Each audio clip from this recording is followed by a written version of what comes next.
Let's talk about Angie. Angie!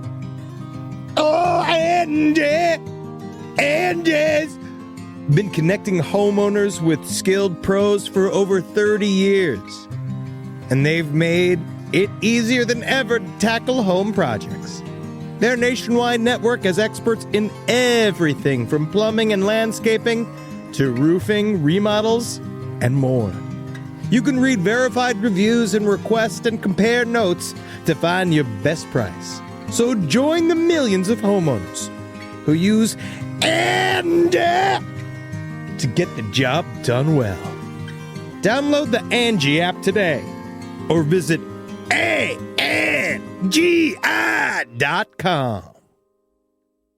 Courage. I learned it from my adoptive mom. Hold my hand. You hold my hand.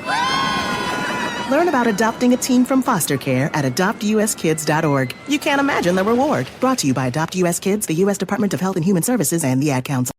A roast as dark as the night, perfect for fueling the cryptid research and mad ravings required for your podcasting. Don't mind the red eyes. He's just trying to warn you of the bridge. The bridge. Finally, from the caffeine-addled brains of Spring Heel Jack Coffee and Last Podcast on the Left, we bring you Mothman's Red Eye Blend. Yes, delicious Panama beans. Go to lastpodcastmerch.com to order yours today. Hey, what's up, everyone? How you doing? Ben Kissel here with Henry Zabrowski. Yeah, it's me, man. Yeah, bro. Henry Zabrowski is smoking some of that sweet Last Podcast on the Left, babe. So go out there and purchase yourself some. I hope you enjoy it. We have sativa, we have indica, and we have a hybrid. And I have to tell you, from my personal experience, they are wonderful. Super tasty, live resin. You really get that delicious weedy taste, which is what I like. And 3 different experiences. You go to your local vape store and get it. Absolutely. Thank you all so much for supporting the show. We absolutely love you. Can't wait to see you on the road and get that vape, put it in your brain, and have a good time. And if you want us at your favorite weed store, give them a call and ask for them by name. Absolutely. Last Podcast on the Left, it's weed. Hail yourselves, everyone. Hail Satan. There's no place to escape to. This is the Last Podcast On the Left. That's when the cannibalism started. What was that?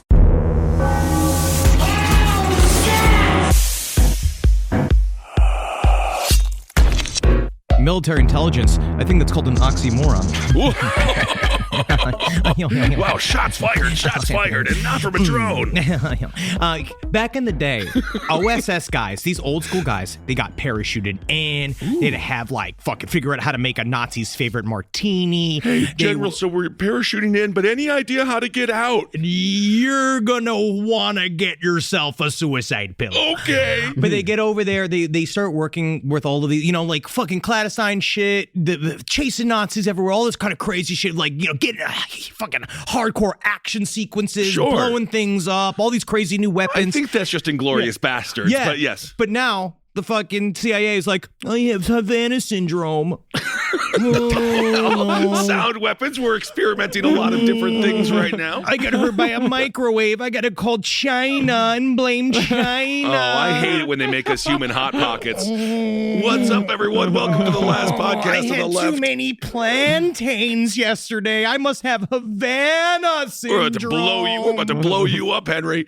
Henry Zabrowski recently coming down with Havana syndrome, but how nice, because now you're wearing tropical shorts, you have fun sunglasses on, honestly, and you are a beach-loving Polish man. And this is a mild case. It's beautiful. And Marcus Parks. Hello. Thanks all so much for joining us.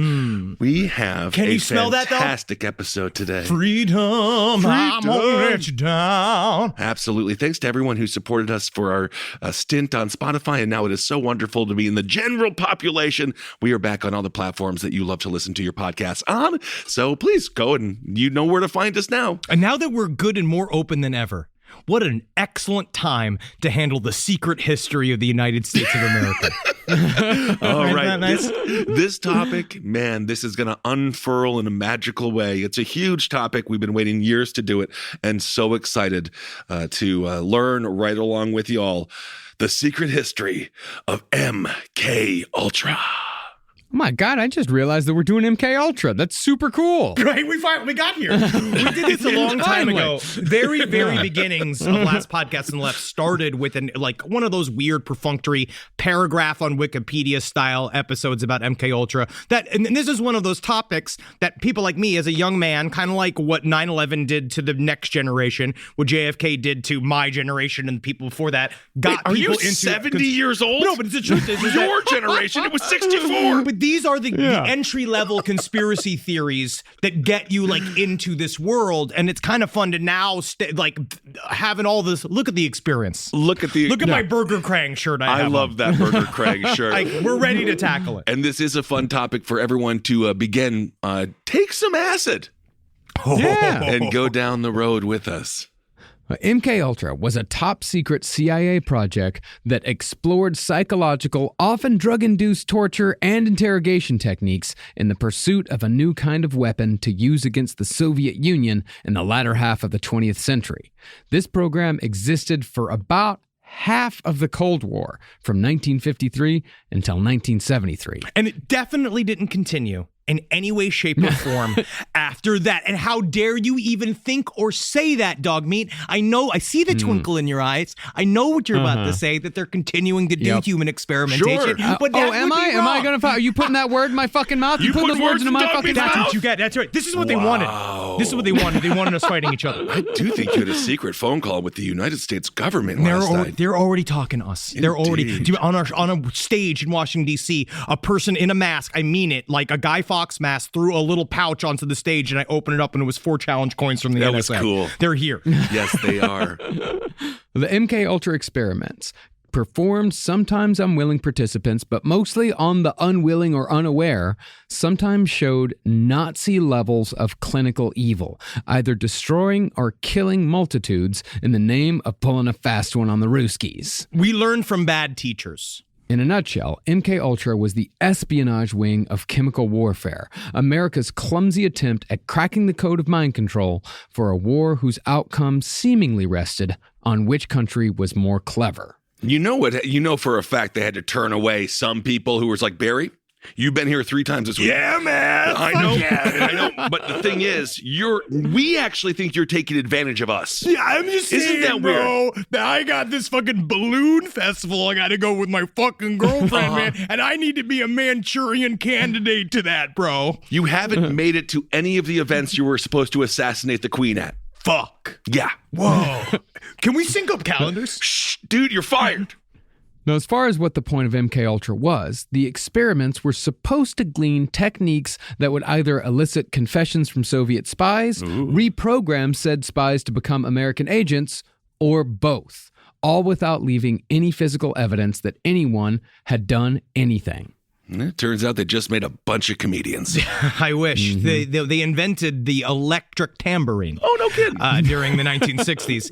It is an interesting, another side of this whole experimentation program was also for them to listen, we put such a burden, an intellectual and emotional burden on our operatives, right? Like they have to go out there, they have to fucking lie, cheat, and steal for the United States government. It's not easy to be Eddie Guerrero for the United States government. You have to go out there, you got to fucking seduce people and poison people, do all this kind of shit. And we really want to help ease the burden of our agents by erasing their memories.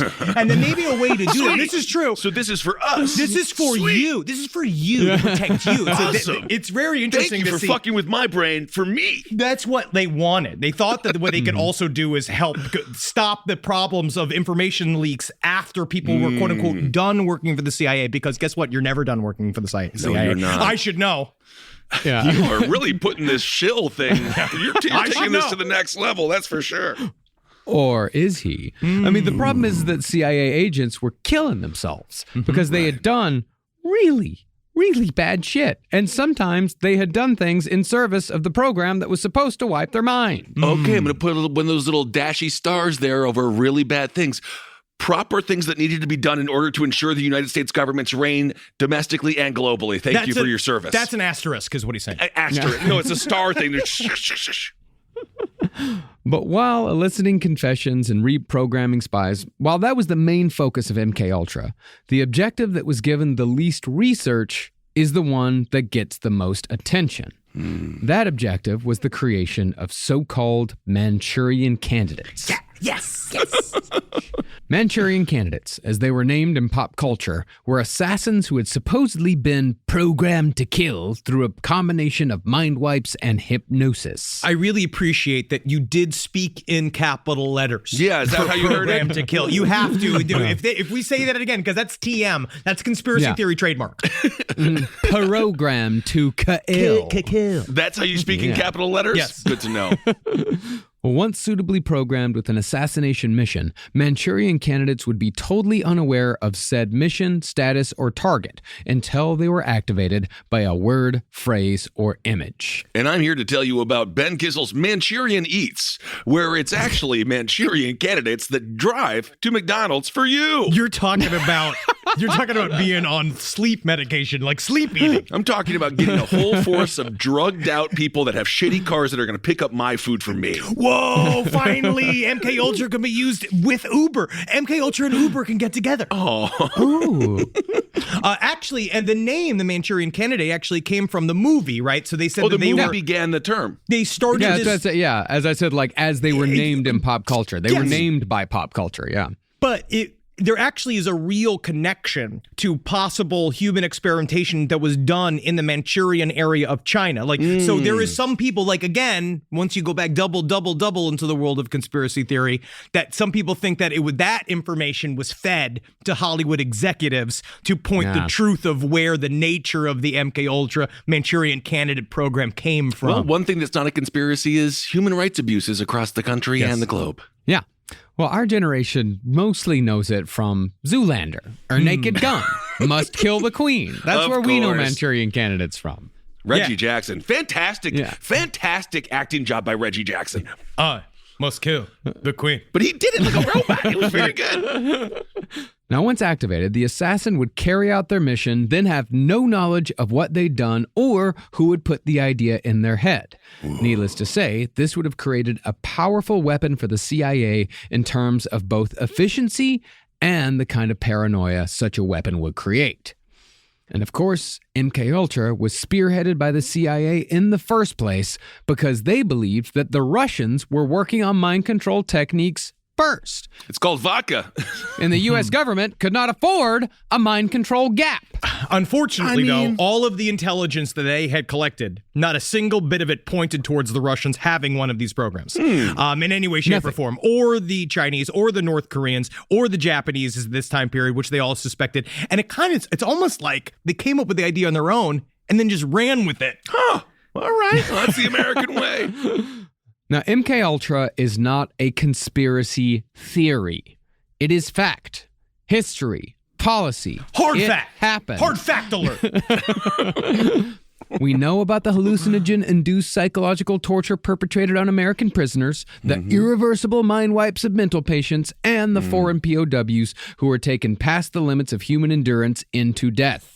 We know about the agents who were murdered to keep this program a secret, the callousness of the agents in charge of it, and the moral price America paid to get the project off the ground. We even know how fucking bonkers the MKUltra program actually was. From Greenwich Village LSD honeypot fuckhouses to mind eraser helmets.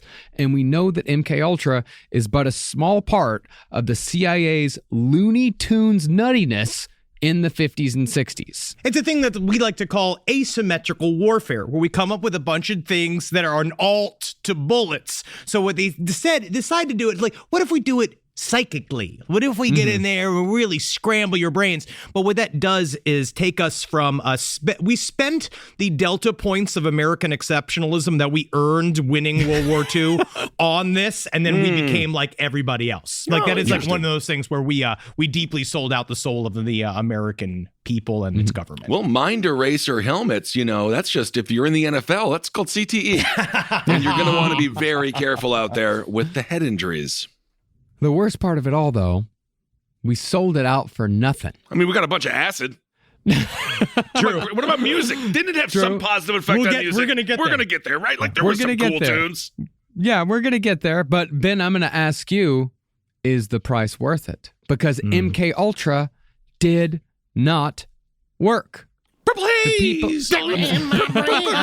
Yeah, it might have been worth it. The people in charge of MK Ultra, the Special Operations Division, wasted 20 years, destroyed thousands of mines, and killed dozens of people in pursuit of a possible outcome that was, at best, a guess.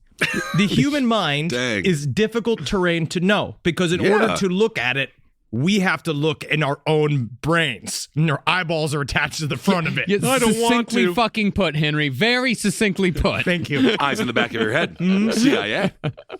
Yeah, I mean, the human brain is far too complex for something as simple as wipe and rewrite. And while we still to this day don't know as much about the human psyche as we should, we know far more than they knew back in the 50s. Back in the 50s, the best idea they had to treat mental illness is either overly aggressive shock therapy, too much Thorazine, or fucking lobotomies. We did an entire series on the concept of trying to fix things physically and easily. Lobotomy. We did the whole lobotomy series where you could see how all of these things, slowly but surely, as we do last podcast on the left, all of our topics will begin to touch each other. They really do. And the CIA, I mean, back in the day, we were at the point where in the 1950s, if you sneezed wrong, they were like, he's gay. He's gay. And there was very little social science that's the ultimate or mental science. But that's also why they invented all of these various truth serums, too, was to test to see if their people were gay or communist. They couldn't handle anybody having a good time inside of the CIA. Take this pill. We're going to lay out 5 long objects in front of you. Most of them have balls. Yes, they're dildos. Yes, indeed. You've both passed and failed the test. Oh, I forgot to take my pill. God damn it, man. You're a genius. The problem here, however, is that there are still thousands of conspiracy theorists who believe with all of their heart that MK Ultra actually did work and still works to this day. Sure. They think that everyone from serial killers to mass shooters to presidential assassins, basically anyone who introduces mass chaos and misery through violence, can't be anything but MK Ultra agents. Now, personally, I think that believing in MK Ultra's effectiveness is born out of too much respect for the United States government and too much faith in their ability to follow through on any plan beyond bomb them and steal their oil or flood their neighborhood with drugs and make money off the incarceration. It's very simple A to B shit. Hey, we also tried to negotiate with the Nazis for a truce, and we also have destabilized many different, we've destabilized many governments. What else are we going to spend that $700 billion a year on? We sprayed a bunch of pilots with syphilis. We've done a lot of things, Marcus. That's how Lindsey Graham got his ladybugs. I think he earned those the old-fashioned way. To that point, I think it is very disturbing for some Americans to believe that our post-World War II government, the supposed saviors of the world, would waste so many lives and spend so much time on something this fucking stupid. Well, in the very, very beginning, it didn't seem stupid. But the problem is that as soon as they saw that they were getting no results, they continued to go. And I think that's really kind of a crime in amongst itself, where they were doing all these human experiments, not getting what they wanted. Right. And they said, why don't we just grind it harder? Yeah. But we must believe it, because they did do it. And as the Robert Heinlein quote goes, never ascribe to malice that which is adequately explained by incompetence. Woo! My main drive of all of the research that I have done for this episode, obviously it set me back. I've done a lot of good work with therapists and my family in order to find a way to back off some of the paranoia all over over the last several years, trying to find ways to find a semblance of peace inside of my chaotic mind. This is an improved Henry Zebrowski. Yes, I mean I'm on I'm on how many milligrams of caffeine? I don't know. That's fine. I don't know, but I'm souped up, sure. Yeah. But this has really set me back, because as you go through and you read all of these documents, it's really hard to not get into the mindset of everything's an op, all the government does is lie and kill us, and they want to. The idea of that it's continuing to go is kind of attractive, because again, it seems like some people with conspiracy theorists, it's kind of like believing in God, or having a thing there, there's a safety net. It gives some order to the chaos. No matter what, somebody's thinking of you, right? So there's somebody there in control of the whole thing. But what this thing really points towards is that I think that in conspiracy theory in general, we think that the government is trying actively to kill us, when actually I think the real thing is that they don't care if we die. Yeah. Right, it's a negligence. I was talking about this with Eddie last night, and he actually said that a really important thing to me. He's like, for the government to be actually killing you, they'd have to care about you.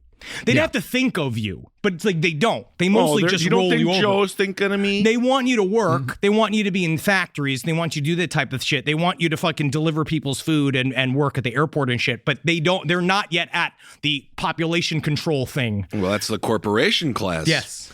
Now, we used many sources for this series, but our main guide was a fantastic new book by Stephen Kinzer called Poisoner in Chief, which follows the life of MK Ultra architect Stanley Gottlieb. This fucking guy. Which means life of God, God full of life of God. Oh, good. In addition, in today's episode specifically, we used OSS, The Secret History of America's First Central Intelligence Agency by Richard Harris Smith.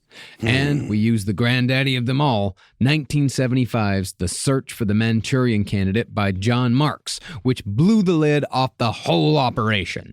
It's wild. I was watching this report from 1979 on American television, the first time anybody had heard the words MK Ultra, and it's wild to imagine this coming out for the first time and shattering people's minds. But they also showed a kaleidoscope and they were like, That's cool. This is a scientific reenactment of what you would see on LSD, and you're like, and it's not like that. I wish It's a little it was. bit like that, though, if you shut your eyes. It can be. I just love that the backdrop is all plaid and tweed and really fun Argyle. Yeah. 70s were cool. They were great. Now, to understand how the CIA had enough arrogance to believe that they had the right to even attempt something as far-fetched and reckless as MK Ultra, we've got to understand the organization that birthed the CIA, and that organization was the OSS. We're sending out the OSS. Oh, wait. Huh? What? The Office of Strategic Services was America's intelligence agency during World War II. This was an organization of wealthy socialites, big businessmen, mad scientists, artists, writers, and of course, military agents who all developed an unhealthy love of spying for its own sake, all in the pursuit of defeating the Nazis. It's hard to not get pulled into the energy of the OSS as you read about it, because it is you're like, wow, fuck yeah, oh, cool, oh, shit. They're doing all this There's a lot stuff. of office work, though, too. There was a lot of office But work. honestly, the OSS got their fucking hands dirty. This is before it became a full just analysts in a room of computers. These are guys killing people. It's like the A-Team. Well, the OSS really was the anti-paperwork organization in the military. They were not into paperwork. Yeah, by design, it was, we're going to do whatever the fuck we want to do, whenever the fuck we want to do it, and you're going to give us medals for it.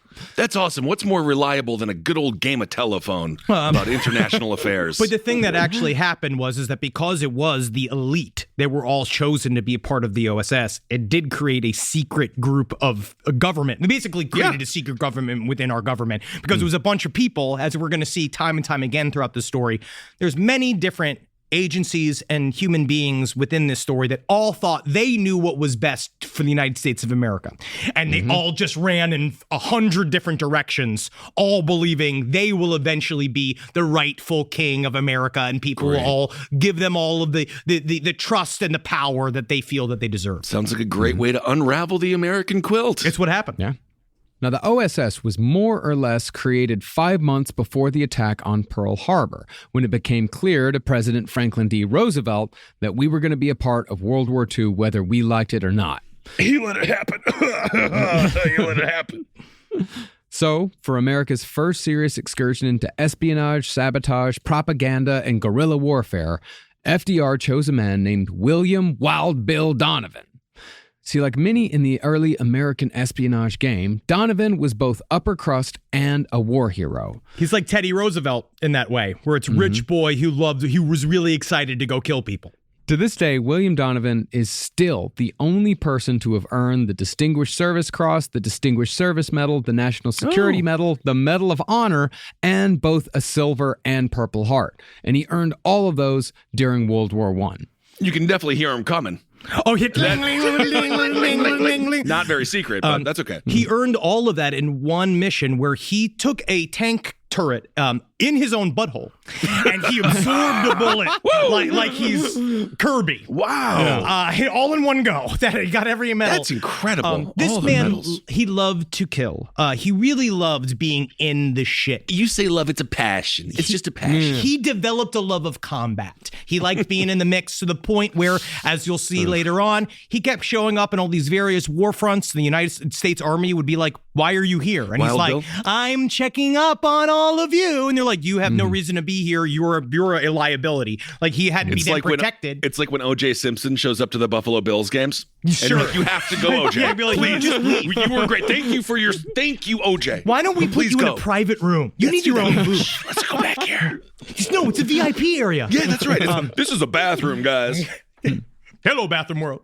But Wild Bill was a guy that was deeply connected to FDR. He went to school with this. This is the same kind of hoity-toity, old-school family connections that I thought the United States of America had left it all behind. We'd left we'd left Europe, assuming that we wanted to get rid of this caste system, that your name would tell you where you belonged in life, Right. and that you were born into your station and you can't get out of it any way, shape, or form. But America, we decided to change it all with money can make you extra special, right? Like that's how you get your little Archduke versions of life here in America. You just have a fuck ton of money. And Wild Bill, That's all you have to do. I guess. But you have to get it. But Wild Well, Bill, now it used to be a lot different, but now it is like it changed. Yeah, it changed. You got to get that. You got to get that cash flow. Wild Bill was deeply connected to all of these elite families, and he got pushed through all of these various things. He was, he kind of like he was the Forrest Gump of the American espionage world, where he kind of just walked his way through it. FDR hated him because FDR and him were staunchly different politically. They were on either opposite sides of the spectrum, where FDR was very liberal and Wild Bill was super conservative. But for some reason, he felt that he could control him enough to make him the spy master of America. But this guy was also a Wall Street lawyer, very similar to the Dulles brothers that we'll get into in a little bit, where they had a lot of connections into all of this old world European money that they basically had to go and protect the interests of when they went back over to Europe. And Wild Bill is like, again, he's just a dude with cash flow that because he already had natural connections in all of these weird different areas of the world, FDR is like, okay, well, you already got the numbers. You got the Rolodex. You're in charge of our espionage world. Well, I always love to trust a guy named Wild Bill. Well, he got that because nothing will go wrong. He kept going back into combat. And every single time he would try to push his boys in World War I, being like, we got to do one more thrust. We got to do this. And they'd be like, that's just because you're too wild, Bill. You're too wild, Bill. Now, like the CIA, the OSS mostly operated outside of the United States government with a budget that was both unlimited and unregulated, all in the name of doing whatever they felt was necessary to win the war. Eventually, they would enlist 13,000 agents to finish the job. Yeah. But since the OSS was unregulated and flush with wartime cash, it was rife with corruption, which is the natural state of all large, completely unregulated human institutions. Whoa, buddy, whoa. On to the Pentagon. One officer was found with a suitcase containing $200,000 in small bills and no real explanation for where it was supposed to go. Oh, man. Oh, wow. You found my suitcase full of $2 million in bills. Oh, that's so fun. I was looking for that. Oh, yeah. Oh, that's awesome. Oh, this is yours. Oh, well, that's mine. I'm honest. Pew, pew. Whoa, oh, no. Another agent simply bought a commercial steamship with government funds just to take him on a covert mission to the Canary Islands. The whole point was to not have any way to tie it back to the top of the organization. So everybody was kind of free to do whatever they wanted. They got a blank check. Wow. Yeah. Steamship plan, though, was scuttled when they figured out that it was probably not a good idea to deliver an undercover agent on a covert mission by steamship. What's the loudest mode of transportation? That's great. See, OSS agents were recorded in secret, so no one knew who was OSS and who wasn't. And Donovan further muddled what his organization was up to by actively bucking standard operating procedures. Well, he would do the thing where he'd ask for standard operating procedures and then they give it to him, and then he'd do the opposite of whatever it is that they told him to do, which is very interesting that he was just constantly, he's like, see, you can't even trust me, bro. Well, that's great to know. Donovan actually preferred insubordinate officers, saying that he'd rather have a lieutenant with guts enough to obey an order than a colonel too regimented to think and act for himself. As a result, Donovan himself was often insubordinate, and it regularly fucked up operations carried out by other branches of the military. At one point in the war, OSS officers broke into a Japanese embassy in Portugal and stole a code book. We got it. Fuck yes, we got it. Oh, yeah, a code book. crushing. Great. This is great. Oh yeah, the OSS thought they'd scored a big win. Yeah, now But we're going to get double extra secret covert money. This We're is going to really get an ice cream machine. I think they have the code for Contra on here for NES. This is going Up, to down, be right, great. down. Up, down, right, left. Something A, like B, that. C. Yeah, pretty good. Up, down, left, right, A, B, start. See, it's But- right Wow, there. it's ingrained in his brain. MK Ultra works. But since the OSS had gone off on their own, they were unaware that naval intelligence had just broken the codes that they'd stolen. And once the code book was reported missing, the Japanese changed the codes, nullifying an entire code-breaking operation. So not only had the OSS wasted their own time, they had also wasted the time of naval code breakers who had worked pretty fucking hard to break those Japanese codes. Japanese government, hear me, can you not change the codes? We worked Listen, so hard hey. to get these codes, and then you're just going to change them like that. We just love the old codes so much. They were their own poetry. They were beautiful codes. I was watching this talk of a guy that wrote some biography about an OSS, some officer, and he was in front of all of these incredibly aged, old OSS veterans. And they're all like screaming secrets like MacArthur was gay. And, Churchill, he gave up smoking 25 years before he died. You're like, all this, we were like, okay. I bet you they mostly just call people gay. Yeah, sure. Yeah, we got him. But then the speaker was like, I would have you know, I was in the National Archives and a researcher came up to me and he dared say to me, the OSS did nothing in World War II. Whoa, what did they say? They're all like shaking, looking, and he's like, have you heard of a little thing called a bat bomb? Yes, they did attach TNT to bats and exploded them. Can we think about that for a second? That is funny. That is interesting. It's a bad day to be a bat. It bombed. Yeah, it did, literally. Yeah. Well, Donovan always defended the actions of his officers no matter what and refused to allow any of his men to be punished because Donovan believed that the only way for his men to be effective was if they were allowed to operate in an unsupervised and scattershot manner. Always. I mean, in some ways, he makes a lot of sense because human situations are fluid. They're ever changing. You do have to think on your feet. You have to be very good at improv. So he isn't wrong. This is not a desk job. It's interesting. I mean, that's the thing is that this massive military wild card would not have continued operating throughout the war if they didn't sometimes strike gold. And oftentimes they did. Well, it's because we also didn't have an espionage arm. We didn't have one until they built the This OSS. is the beginning of it, I guess. Like, huh? well, because before this, FDR was talking about how it was so difficult to do all these land invasions because number one, The polio. He can't jump. And then it's very difficult for them to know what we're walking into. Because before this, we thought that espionage was ungentlemanly, right? Like we thought that that's not how The you win a rules of war, guerrilla warfare being rude. I mean, I don't know if we thought it was ungentlemanly. It's just that America was very isolationist. Sure, yes. And so there was no need for a spy wing if we're not going to be fucking with other countries. Yes. It's because that's the thing. When we came into World War II, we still had horses. Like we had cavalry. All of our shit was from World War I when World War II broke out. Like we had to learn on our fucking feet. And the OSS was actually a big part of that. Oh, yes. And we were building our army as we went. We were building our espionage community as we went in one go. And it was really, you'll see how it transgresses, but man, you'll see how it spreads out. But it is really interesting. I do think about a bunch of horses on a plane, and then they all have little... I'd allow them to drink because they're just going to die. Yeah. I do think the little horses on a plane, and they all have parachutes, and then they jump off, and then they land. I want to say that they did shit like that. Yeah.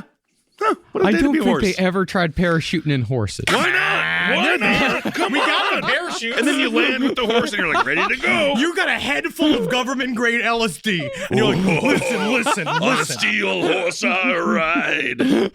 On a pale horse. I mean, the OSS, they were essential to America's invasion of North Africa. That's where we started the war in Europe, our European front. That gave us our first foothold towards invading Italy.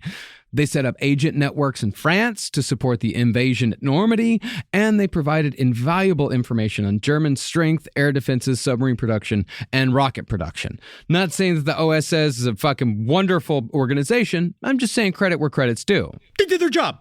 Yeah.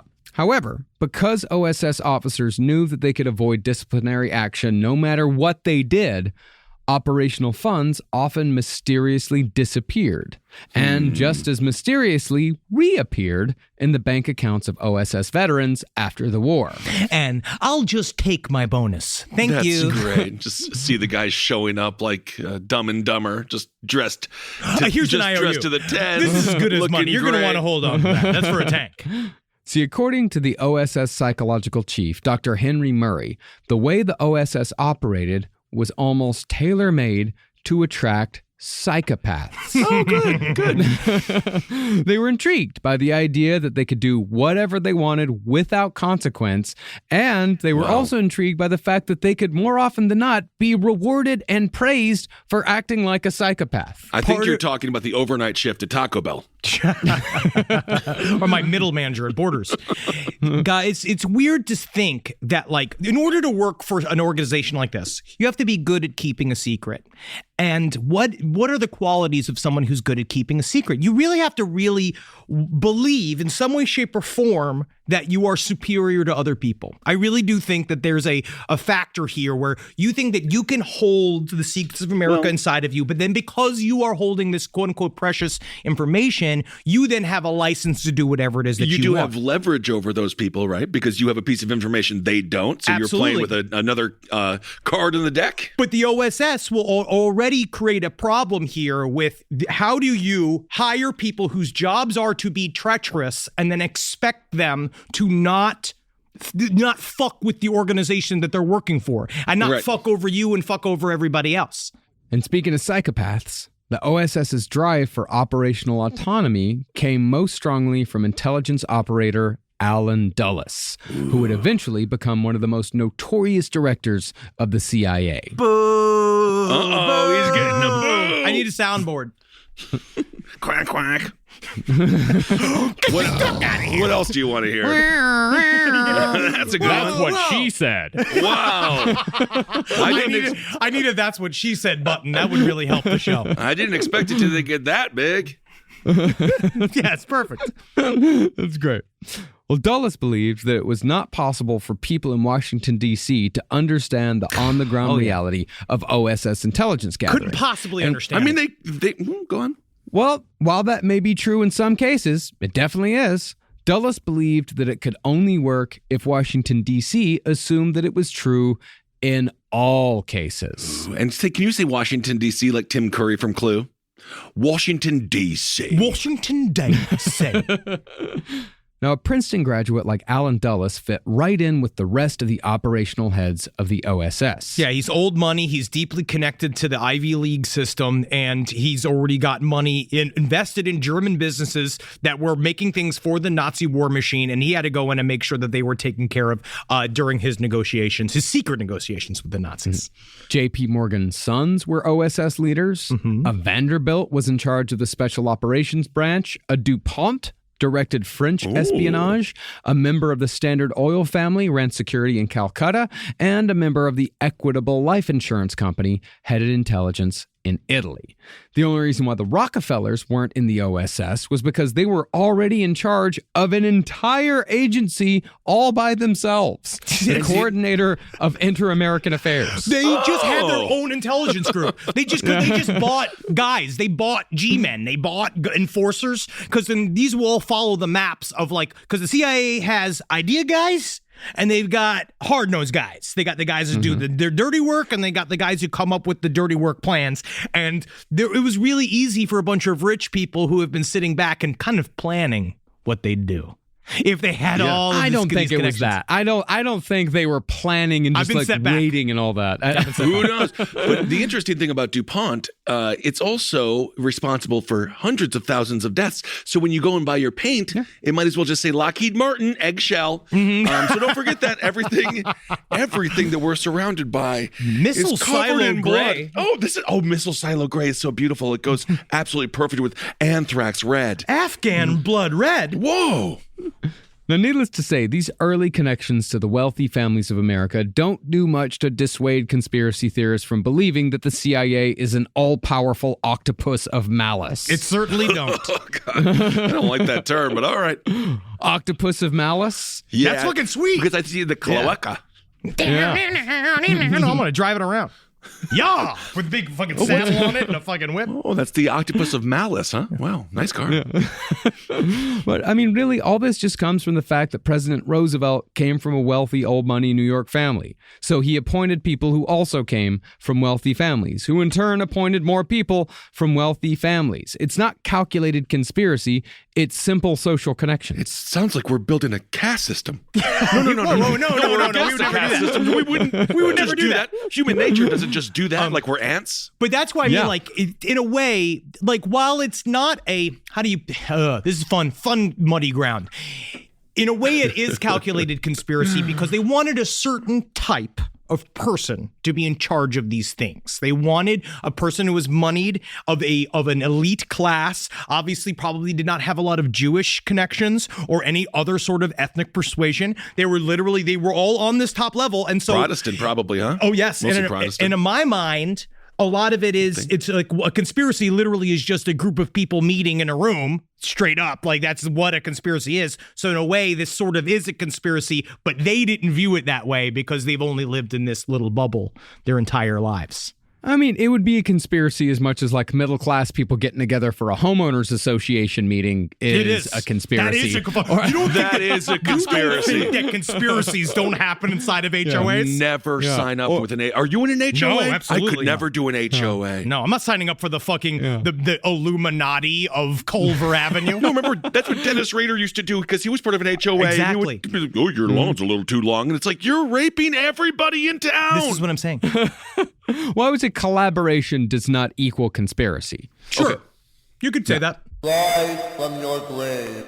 This podcast is brought to you by Squarespace. Squarespace is an all-in-one website platform that helps you stand out online. Yes, that's right. You don't have to smash your face with a hammer. You can just start a business. It's got everything you need on Squarespace, from securing your domain to building a professional site and showcasing your work all in one place. Let's say you want to show everybody how you can carve your ribs out of your lower abdomen so that you look more like a Ken doll. That's amazing. You can bring your vision to life with AI-powered design or curated templates, plus flexible editing tools that helps you create something that truly reflects your style, especially if you are somebody that is trying to corrupt the young men of America. That's what Squarespace is really going to help you. Squarespace makes it easy. It makes it easy for you to put all that together, and you just go to Squarespace and do it all.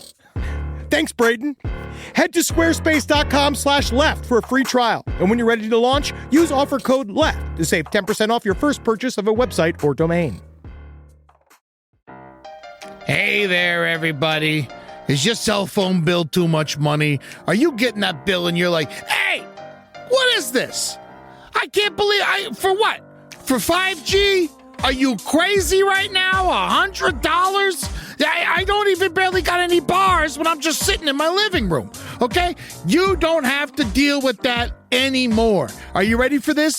$15 a month. That's right, $15 a month on Mint Mobile. Yeah, baby. Get their wireless plan, because they're just sitting there on the T-Mobile 5G network, and it's just $15. Your whole life, you're just paying all this money every month. You're like, why? Where's it going? It's going to these phone companies that are robbing you. So go to Mint Mobile. Let them help you talk to your mom. So get your new wireless plan for just $15 a month. Go to mintmobile.com/LPOTL. That's mintmobile.com/LPOTL. Cut your wireless bill to $15 a month at mintmobile.com/LPOTL. That's it. There's no catch. Upfront payment of $45 for 3 months, $90 for 6 months, $180 for 12 months. Plan required, $15 per month equivalent. Taxes and fees extra. Initial plan term only. Greater than 50 gigabytes may slow when the network is busy. Includes up to 20 gigabytes hotspot. Capable device required. Availability, speed, and coverage varies. See mintmobile.com. Courage. I learned it from my adoptive mom. Hold my hand. You hold my hand. Learn about adopting a teen from foster care at adoptuskids.org. You can't imagine the reward. Brought to you by Adopt US Kids, the U.S. Department of Health and Human Services, and the Ad Council. Now, famously, the CIA never got along with the FBI. And this competition goes all the way back to the OSS. It's mean girl stuff here. Mm-hmm. The meanest girl of all, J. Edgar Hoover. Yes, indeed. J. Edgar Hoover refused to let the OSS get involved in the FBI's secret operations in South America because the OSS actively hired communists. Can you even believe it? They all share a toothbrush. Can you even fucking believe what they do over there? They all share one brown uniform and they all go to shit together. Well, that is horrible. That doesn't seem very clean. Well, the hiring of communists was Wild Bill Donovan's idea. Yeah, because while he hated communists, he hated Nazis even more. As he this should. is back in the day when everyone hated Nazis more than anything else. You can hire a bunch of communists, and the nice thing is you don't have to pay them. You just teach him about economics. But this guy, he understood. You misunderstand communism, sir. Yes. What? Wow, he's gone. He's gone. But the thing is, this is a time period when the very few things that happen, one of the few times this happens in all history where there's clear-cut good guys and bad guys. And the Nazis were like, it's such a nice careful. softball. They were the bad guys. That's what But, the Nazis were bad guys, so it's easy to hate the Nazis. The communists, it's something else. Something else was happening during this time period where you'll also see that they were just setting up the next villain. They were super hopeful for a new season 2 baddie. We are in a new Cold War, my friend. I don't know if they were I think they were super bummed about having another fucking enemy after the whole thing happened. I think they took a break. The people in the military-industrial complex were pretty excited about the Cold War. But, people like Ike Eisenhower, who was actually president, said, we really need to pump the brakes on all this shit. He's like, I just got done with the Nazis. I just got done with them. Exactly. And I think that's how most of them were. Fuck it. Oh my God, that was so hard. But we were all in proxy wars the entire time. They loved it. But the Cold War. For the way a lot of these guys talk about the Cold War is how a lot of my old buddies talk about college, where they're just so how it was crazy. No pressure, free times. I mean, once they got into it, they loved it. But I think they liked having a new enemy, but I don't think they actively yearned for a new enemy. It's just when a new enemy came, they were very excited about it. Yes. Sometimes you don't know what you got until it's gone. Yes, indeed. I would love to see all three of us on a clandestine episode. Just what mission would we even be on? Get the croissant. I'm gonna bring a poisoned burger to Vladimir Putin. I'm gonna dress in a catering outfit. You dress as a horse. Marcus is on the horse. This is a special gift for the president of Russia, and then you show and I'm moo. Look at that, it's a great mooing horse, huh? Burger. I tell you, I've always. That's good. If I were to say I never thought about writing Ben, I'd be lying.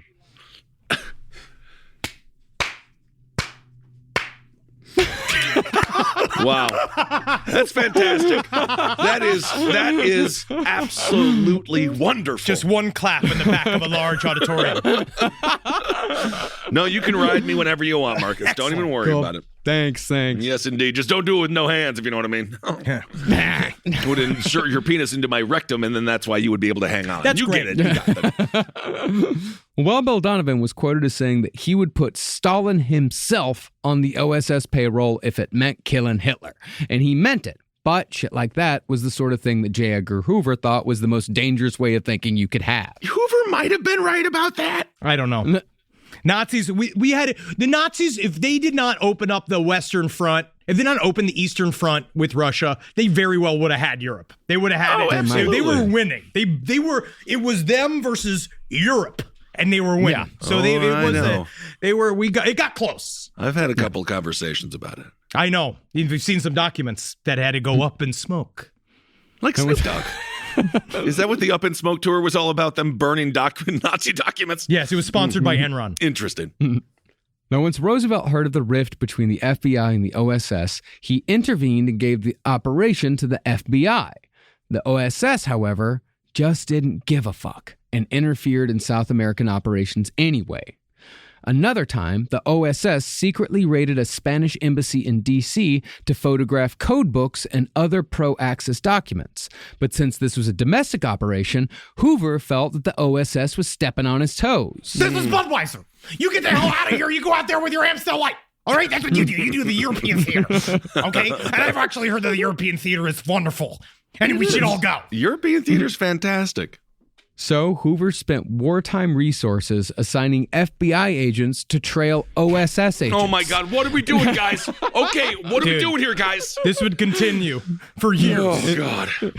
And anytime the FBI saw the OSS doing anything covert on American soil, the FBI tails would turn on their sirens, causing the OSS to scurry away. Stop it. Stop doing that. Stop it. Oh my I see you're God. spying. I know that you're spying in there, okay? Just- Listen, God, my fucking panties are just fucking messing with my balls today. It's just- Listen, you just need to stop with the magnifying glasses. It's all of our tax money at work. Yep. Now, even though the OSS took many of their cues from British intelligence, they also operated under the general principle that, quote, in intelligence, the British are just as much the enemy as the Germans. True. That was, I was reading- policy. I was reading this incredible book called Operation Paperclip by Annie Jacobson, and they talk about the PSYOS, the group that went in to try to investigate the German scientific steps that they've taken. They basically found out that Germany was 25 years ahead of us in weapons technology, and it was this group called the Combined Intelligence Objectives Subcommittee, the Rolls CIO. right off the tongue. Absolutely. But it was a group of American, British, communist, communist scientists that were over there, and not only they all there trying to scoop each other about information. They're all supposed to be like, we're all here working together. And, they did trust falls and they all hung out with each other. Like, don't worry, this is all one front. Meanwhile, each one of them is investigating the other while they're also trying to get technology scoops that the others don't get and hiding information from each other. And then in the mainstream, it would be known as trust but verify, that kind of stuff. Yeah. Where, of course, but everyone knew what everyone else was doing. So in a way, it was kind of fair. It's weird if everybody's spying and everybody knows that everybody's spying. It's like Lance Armstrong, who's innocent, where if everybody's fucking juicing, if everybody's juicing and you're the only person, and you're the best of the juicers. Let's give it to Barry Bonds. Let's say Barry, because Lance, I think that he did juice just a little bit more than most. Yeah. And he had those stupid-ass bracelets that didn't actually go to cancer research. He lost one of his testicles for America. Yeah, but, that's because he spent his entire life bouncing on his balls. Yeah. I think it's exercise. Exercise is It hurt his nuts. Oh, my God, that's how we're all going to go, swollen nuts from being podcasters. Hey. Oh, my God. Yeah, dude. Well, I'm already getting, right. I'm getting podcaster prostate. It's already happening. Well, the OSS, they assumed that London secret services, they assumed they're not here to defeat the Nazis. They're here for what comes after the war. They're here to expand the British Empire. The OSS was just as paranoid as the CIA was. Well, didn't we learn everything that we knew about spycraft from them? Yeah, because the Brits they've been doing spycraft since the 1500s or the 1600s. That MI5 shit had been going on forever. So we learned a lot from the stole Brits. their system. Basically. The OSS is built off the British system. Mm-hmm. And it's also on Netflix. There is a very fun show called Spycraft, I believe. It's propaganda. Well, it's not propaganda. The weapons are very real. That's what I'm saying. The angle is very pro-US, but we're in America. Yeah. It's a fun show. Well, but while the OSS distrusted the Brits, they seemed to distrust America's ability to close out the war even more. In 1945, Allen Dulles attempted to broker peace with the Nazis through connections Dulles had made in Italy with Italian industrialists and the Catholic Church. The problem was that Allen Dulles hadn't actually run this plan by the president. He thought that him and Wild Bill thought that, hey, because they made this decision. I forget what the actual term was. The three of them got together. I think it was Operation Sunrise, is what they called it. They made a decision that, well, FDR basically said, we need unconditional surrender from the Nazis. They need to lose. We need to strip them of everything. We need to divide up their lands. We need to do all of this shit. We need to fucking show the world that we are going to put the heel on Nazis. But Dulles the lands and Wild they Bill, took, it was never their lands, that's for sure. Absolutely. The Lebensstrom, right? Whoa. And they... that's where your summer home was. And then, what's wrong with you? They knew, Dulles and Wild Bill were like, okay, we got all, like, but this is a little bit more complicated than these so-called world leaders like to say it is. Right. We're going to try to broker peace with the Nazis. Well, even though everyone's saying don't do it. And so they started like having lunch with Himmler, all these people, all the number twos looking out to figure out how do they, because all of those guys are just being like, what if we just give you Hitler? Like, we'll give you Hitler, and then you make me new president, and then I'll wear even American flag, and then we'll do all the shit. And it didn't seem to want to work out that way. Yeah, they didn't want to become Hacksaw Jim Duggan. Seriously. Seriously. I mean, Dulles wasn't as clever as he thought he was. The Russian intelligence immediately saw what Dulles was doing. They told Stalin. Stalin told Churchill and Roosevelt. And Roosevelt told Dulles to cut it out. And that was that. Cut it out. He did the Dave Coulier thing. Cut it out. But these are three non-elected public officials that are completely in the shadows, and they have so much power and the audacity that they were just like, we don't have to run it by the most powerful person in the world, the president of the United States. Shows you their ego. Well, the president would have still had to like approve it, but I think they were going to come to them with like this package and be like, look, here's how we end the war. Like a spec script. You do it? Seriously, like a spec script. a spec script for a peace process, a peace plan. But it's a war between many people who all thought they knew what was best for everybody else. It's it's the problem and the fault of people who want power is that they think that they deserve it. But while the OSS's behavior on the ground showed all the same flaws that the CIA would later magnify, the OSS were involved in far more than just on-the-ground operations. As Henry said earlier, there were the action guys, but there were also the idea men. Idea guys. And who's worse? I don't know. Yeah. Well, the OSS's research and analysis branch was the first concentrated effort on the part of any world power to apply the talents of its academic community to official analysis of foreign affairs. And here's where we get closer to MK Ultra. Because we know that Nazi Germany, the way that they leapfrogged us with military technology is that Hitler pulled all of the top of every science school, and he was like, you're Nazi now, you're making weapons for me. And so he did a full-fledged attack on weaponry. And we weren't there yet, but eventually our manufacturing prowess would catch us up, which is why it's so important to get all those production materials if you're playing Civ, especially if you're doing a domination victory. It's really important. Because you can go science victory, but really only if you're India, science domination victory because you're playing the long game. For the most part, if you want to do an early run-up, you want to get some cities, like you want to attack and get some cities that someone else built instead of you building your own, you really got to up the production. All right. Well, that's a great piece of advice. For civils. It is. No, it's exactly like real war. You can do it in your sandals from the comforts of your home. It's perfect. Now, the OSS's first forays into the psychology of the enemy were quite clumsy. One operation was based on the idea that the Nazi state would disintegrate if Hitler was demoralized. And that's not the worst assumption. Hitler's the figurehead, he gets demoralized, everything falls down. Yeah, but I also kind of think that was his superpower because I can see him getting his balls stomped and getting like dookie all over his face, and then he's just like, I feel stronger than ever. I'm stronger than ever.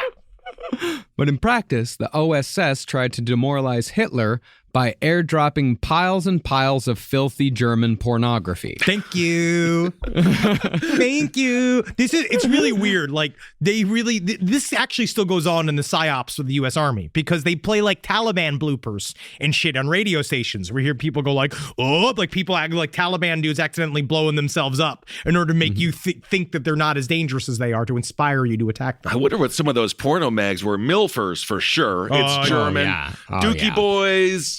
You got the you got Team Scheiße. Team Scheiße. They're out there. Yep, little butt, big butt. Small boob, big mouth? Weird one. Big mouth, small tit. Yeah, that's a strange one.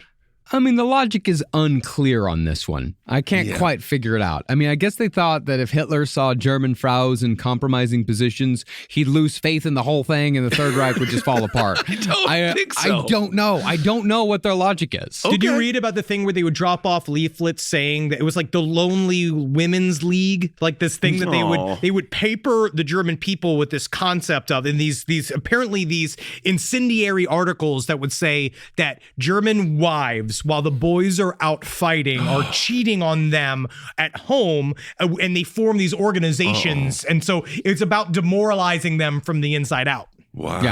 Yeah. They did some really subtle things too, where they would have spies put up signs in cold bathrooms, and they would say, "Make Hitler cold, and we will make the bathroom warm again." Interesting. Which I think is actually, I think it's such, because it's, really like creature comforts. That's what people go for. And who likes to shit in a freezing cold room? Nobody. So they use the same tactics as a New York City super? Yeah, basically. Absolutely. It's also, isn't it just an extension, or aren't we now just in an extension of that with the meme war?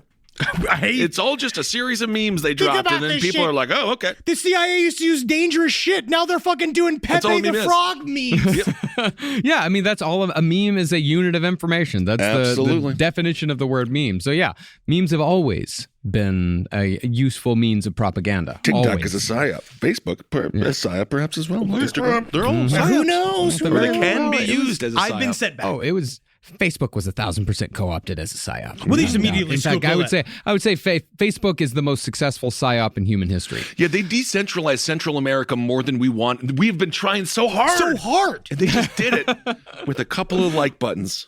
Well, from there, Wild Bill Donovan got into the same game that Germany had been playing before and during World War II. Better living through chemistry. Cool.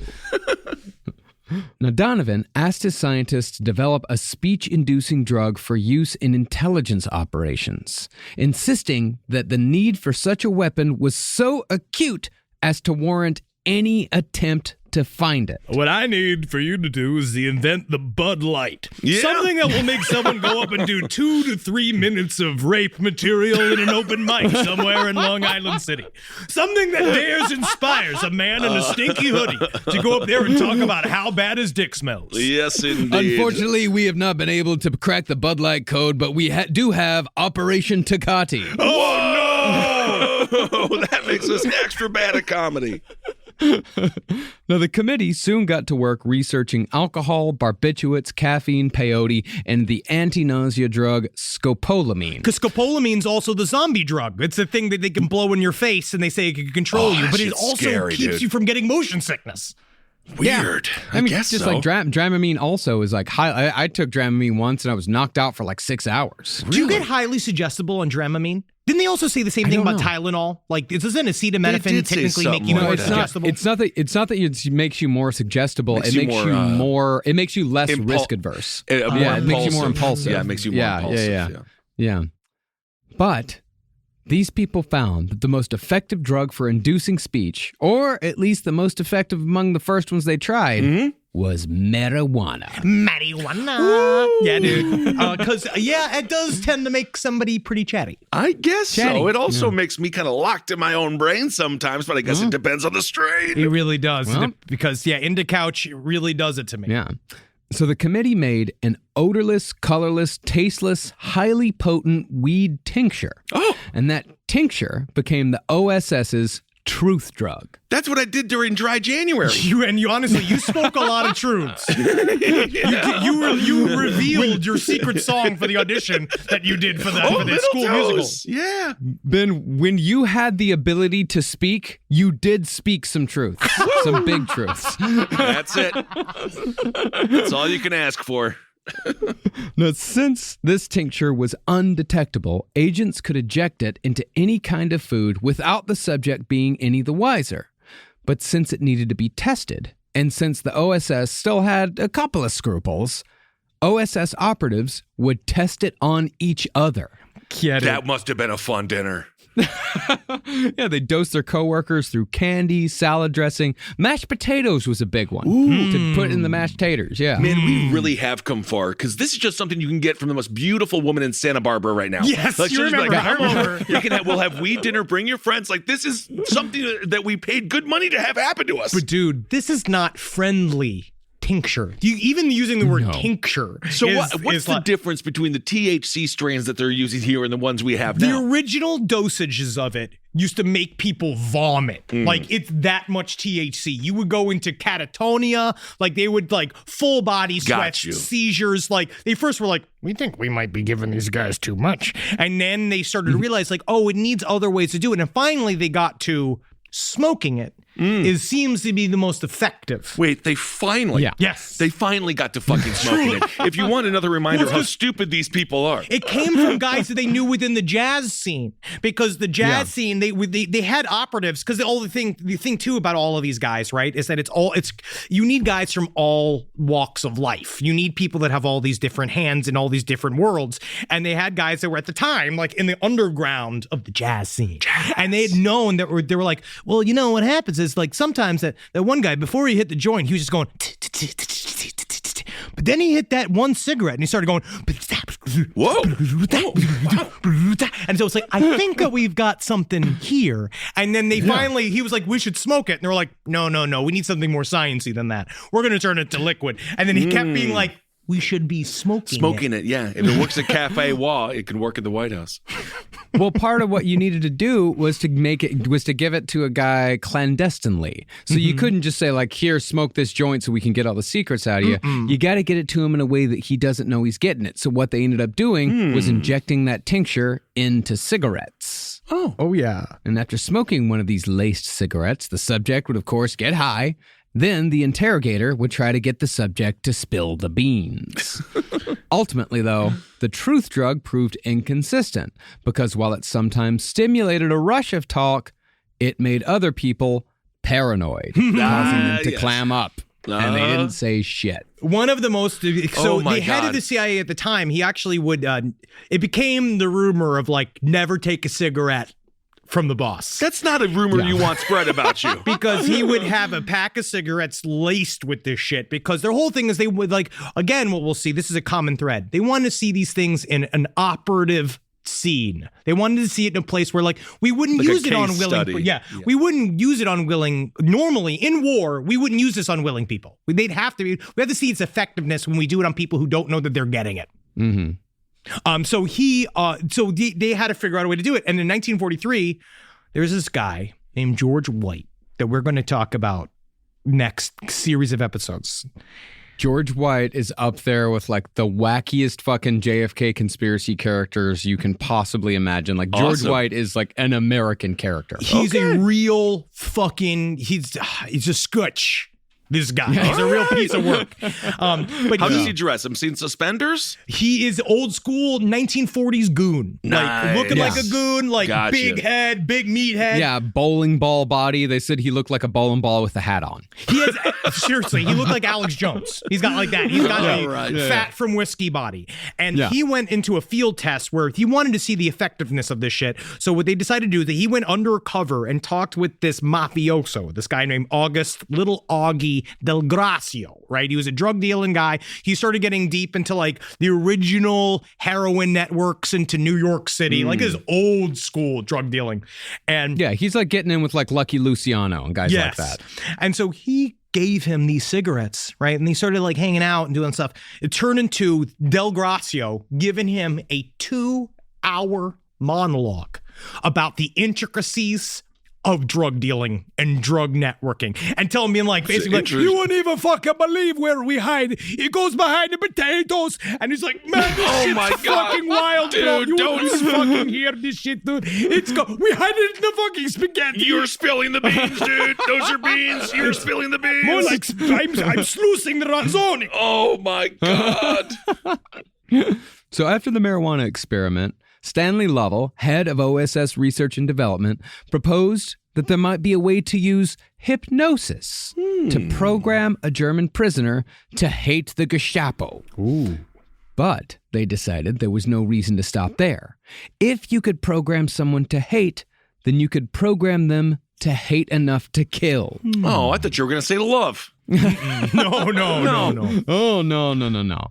And if you directed that hatred in the right direction, you could use hypnosis to make that German kill Hitler. Kill Hitler! Wow. But but I don't think that they understood is that it actually was really easy to motivate people to kill Hitler because he wasn't nice. Seems like a lot of people wanted to And he kill wasn't Hitler. a nice boss, and No. he wasn't a nice guy, and he wasn't a funny guy, and it wasn't like when you hear stories about other people, like Stalin was actually very charming, like those bullshits where it's being like, no, Hitler was weird. Well, they say he was handsome. They say Stalin was handsome. I don't know about charming. It's that shit where you're like, no, Hitler didn't have a personal magnetism. He was cool on stage, but in You want to person, isolate that audio? no, That was the part that you liked about him? Well, I wasn't in the audience. Let's say effective on stage. He was And effective many on people stage. used how effective he was Effective, on stage yes. to get what they wanted. But he was like a weird guy. Yes, he was. You know what? He was a weird guy. He was a very weird, uncomfortable man. He was uncomfortable to be in the room with Adolf Hitler. Nowadays, he would just be on the fucking Masked Singer along with Rudy Giuliani. Oh my God, it's Hitler! It's Hitler! He's the big cupcake! It was Hitler! And would you believe Ken Jeong walked off stage for 5 minutes? That show he produced and booked? Wow, I can't believe. Well, how brave of him. Now, when the CIA was formed years after World War II ended, they started going through old OSS documents, and they found research on the Truth Drug Project that was given marijuana to try to get people to tell the truth, and they saw the studies on hypnosis. And these two studies formed the basis for the CIA mind control programs to come. What's this paperwork that's rolled up like a huge, massive blunt? Why don't we just unroll this? Dude, we've been giving drugs out for a long time, huh? Now let me save these drugs. Now, concerning the creation of the CIA, the idea was born from the realization that the Russians were going to be a problem after World War II. So, while Bill Donovan wrote a secret memo to FDR asking to transform the OSS into a Central Intelligence Service. This idea, however, was leaked to J. Edgar Hoover. And J. Edgar Hoover put a kibosh on the whole idea. I'm going to buy every single pair of handcuffs and I'm going to keep them in my basement. No one's ever going to be able to have handcuffs ever again. I'm the only cop that's allowed. It's just me. Are you just mad that you have to be J. Edgar Hoover because of that other person and he has your name and then wasn't he like I was John first. Yeah, I know. I'm sad. I'm sorry, buddy. But when FDR died and Harry Truman took over the presidency, one of the biggest fucking tragedies in American history. He was sick. Truman. I think he's weak. I don't know. I don't like this Truman guy. I think he's too much of a pussy. There's no way he's going to do what we need him to do. And in another cut from Naked Gun, you should have seen how FDR died, just going down the steps of the stadium, and then he hit the bottom and went out into the baseball field. And Truman wanted no part of a secret, unaccountable agency. He had the OSS officially dissolved in 1945.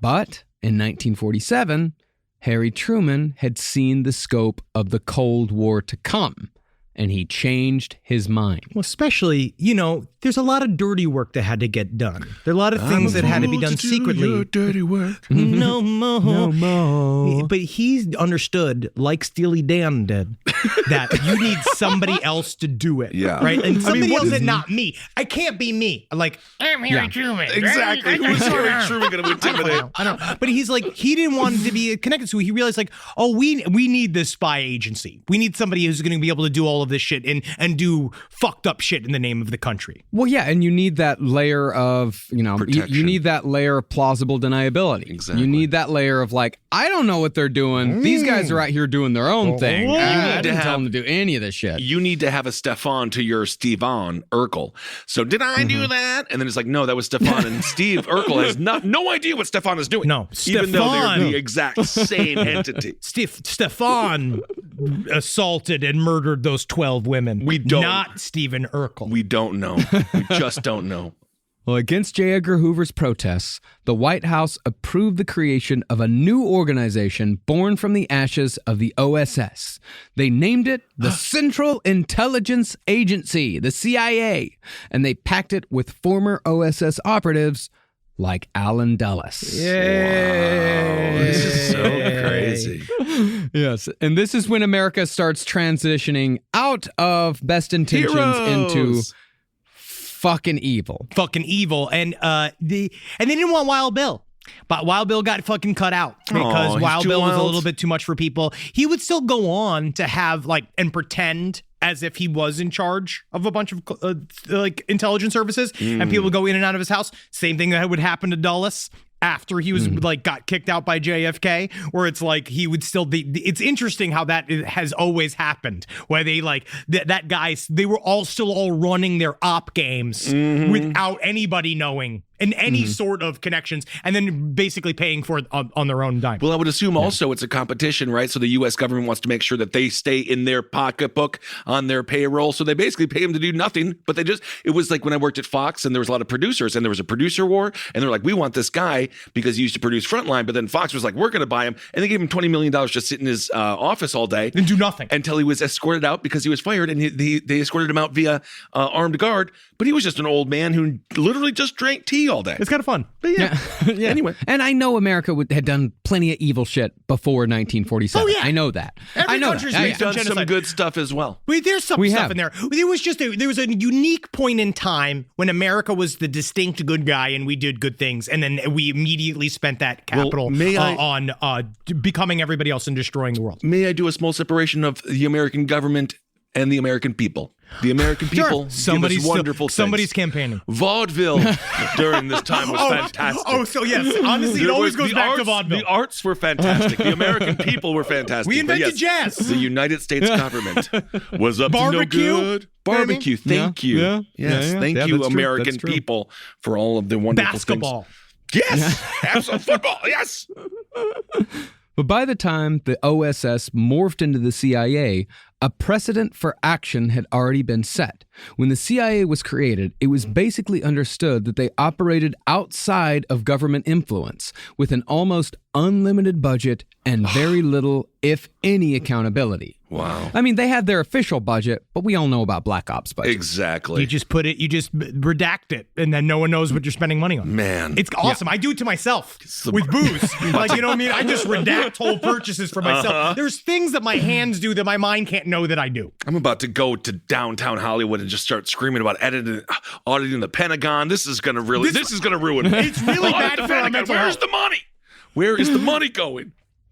The CIA also had the OSS's arrogance, carrying over their belief that if your cause is righteous, there's nothing you shouldn't do to win, and the belief that nobody knew how to win better than the CIA. And this egotism basically created MK Ultra. Wow. Because it's not even that they completed the program. It's just the act that they did not, they had no they had no scruples about what they did. Yeah. And there's and the corruption in that, no matter how, because I also don't get nationalism, because you're just born whatever the fuck it is. You randomly come out of a pussy. You don't choose where you're born. It's not that random. But it's pretty fucking random. For me, for us, for the person coming out of the pussy, it's random.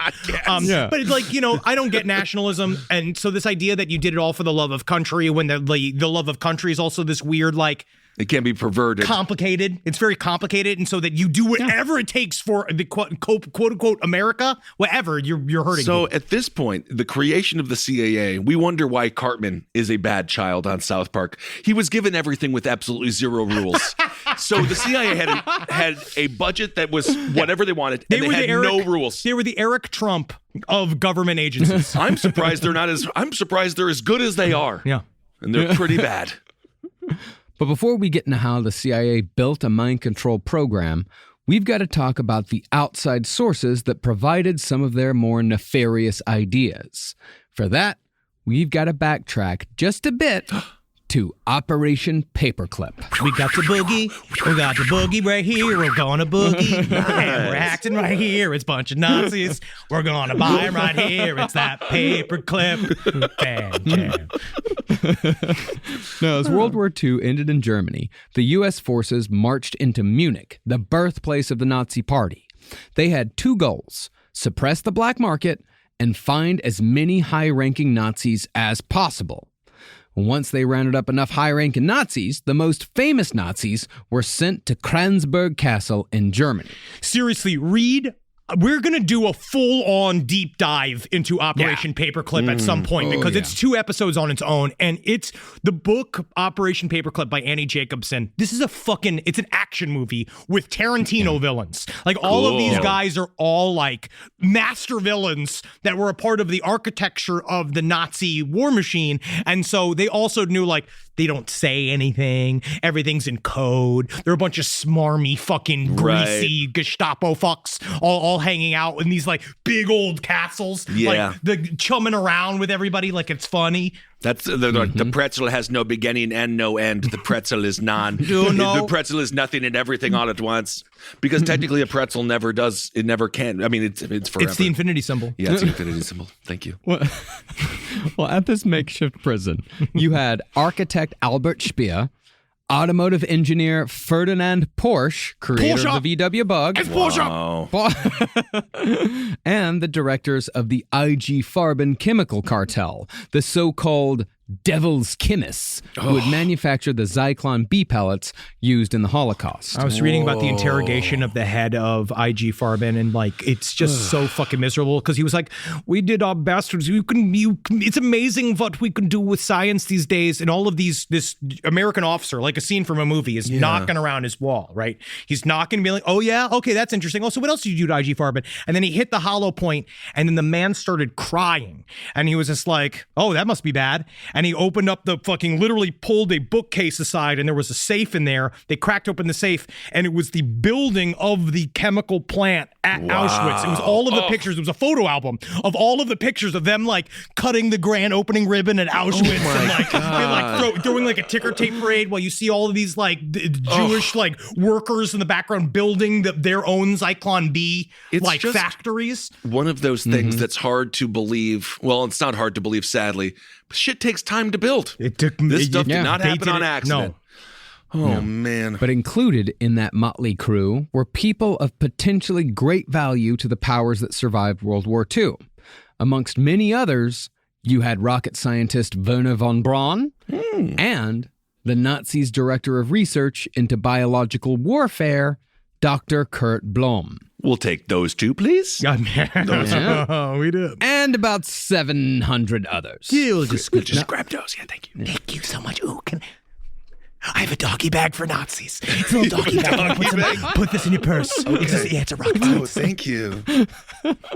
Now, von Braun will be covered much more extensively when we do a full series on Operation Paperclip. But Dr. Blom had several Nazi-funded laboratories devoted to bacteriology, pharmacology, and radiology. It was seriously called the Tumor Farm. Well, you know what? And this is where I'm going to say, can I get off this cruise? I don't want to stop at the Tumor Farm. I don't want to be anywhere near the Tumor Farm. In America, the tumor farmers are the only farmers we pay. We pay them to farm. It's called cigarettes, the cigarette company. Oh, my goodness. A lot of tumors out there. And his laboratory complex, like, it was supposed to be given, like, kind of a medical name, but the name was still fucking terrified. They called it the Central Cancer Institute. It's all horrible. What about, like, it just sounds like where cancer goes to school. Exactly, where it gets stronger and stronger and stronger, and it comes out as leukemia. You go in as breast cancer, and you come out as prostate cancer, and you're just like, I think I can kill now. Dr. Blom also developed aerosol delivery systems for nerve gas that got tested on inmates at Auschwitz. Yay. He bred infected mosquitoes and lice to be tested on inmates at Dachau and Buchenwald. Oh my gosh. And he produced gas that was used to kill 35,000 tuberculosis patients in a concentration camp in Poland. But I don't understand, Marcus, it says right here, he was quoted as saying, I know nothing. Very good. I know nothing. Yes, from I believe that's Laugh-In, which is a 1970s comedy show. It's with Gomer Pyle. Oh yes, Hogan's Heroes. Hogan's Heroes. It's Hogan's Heroes. I know nothing. I know nothing. Yes, that is for our younger viewers out there. They're gonna love that one. I mean, it's for the boomers. That's what this is all about. That's a boomer joke. That's good. Live from your grave. Paragold has Luxury Home's largest selection of outdoor furniture, lighting, decor, and more. Discover pieces in every style from more than 2,000 of design's best brands. Shop in-store or online at Paragold.com. Paragold, luxury lives here. This is a paid ad by BetterHelp.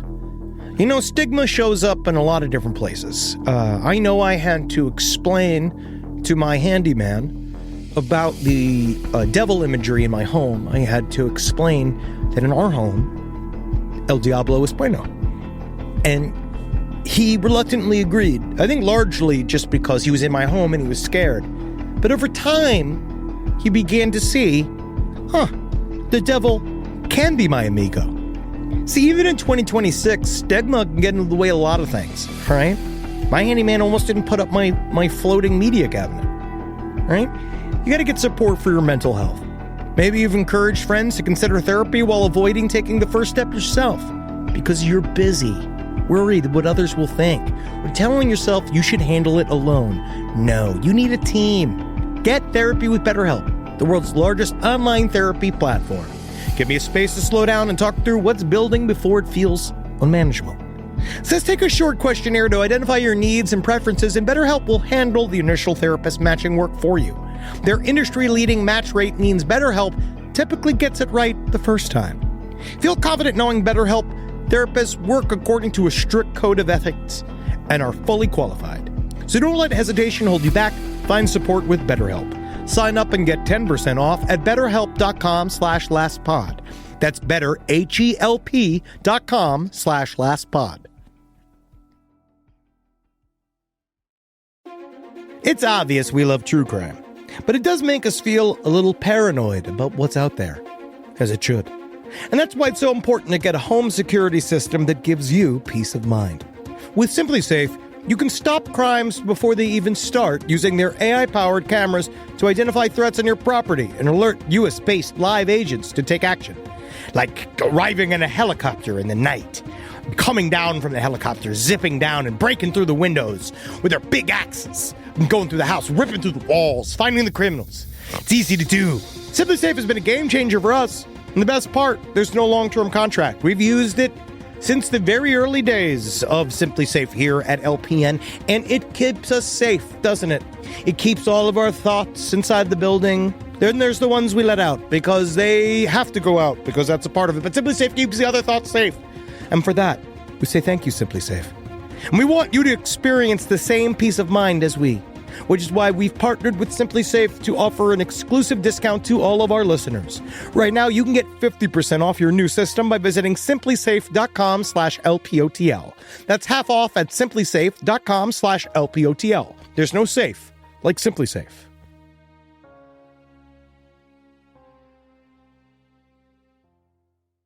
So in January of 1945, about 5 months before the Germans surrendered, Dr. Blom fled the tumor farm in advance of the invading Allies.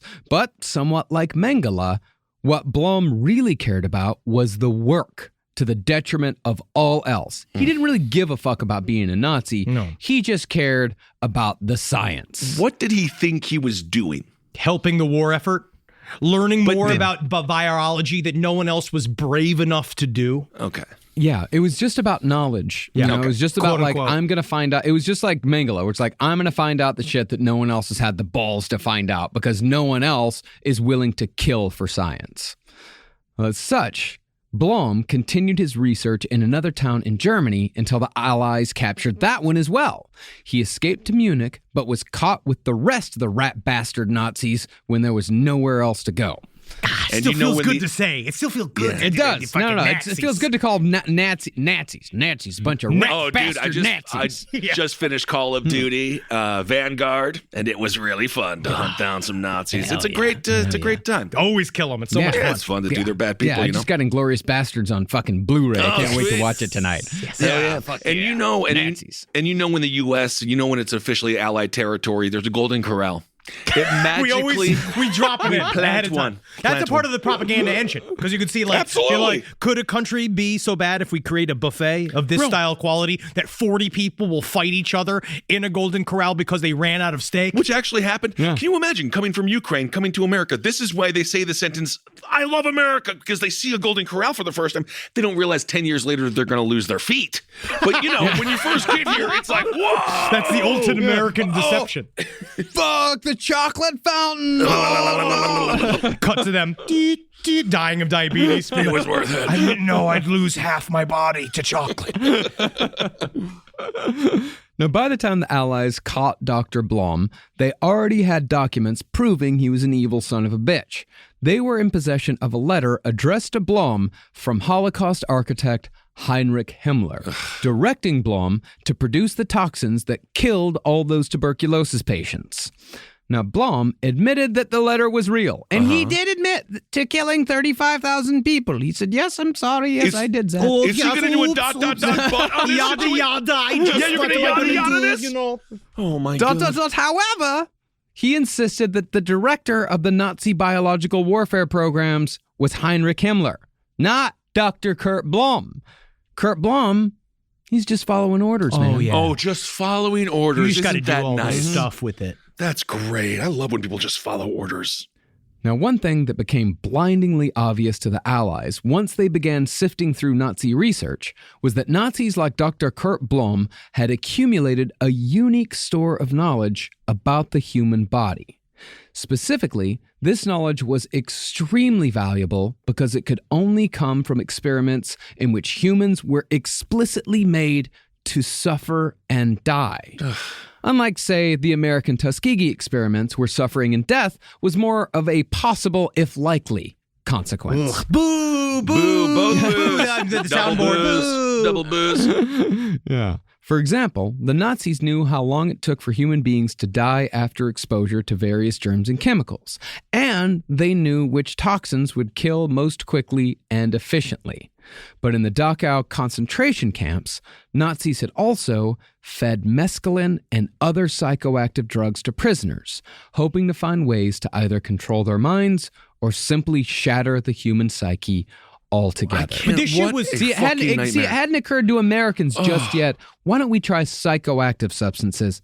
They got that idea from the Nazis. Can you they imagine looked at that? the paperwork too, because they were very crude. The experiments that they did at the concentration camps were obviously very crude and very like hitting things with a hammer. But the United States government looked at this, and as they started getting all of this intel about what the Nazi doctors were all up to, the idea of purchasing them was a slow roll. Like it was eventually they started to realize like, oh, we might have to have, quote unquote, have to have these guys to do shit with Well, this hear stuff. me out. We'll dress them up as Pokemon and we'll just collect them all.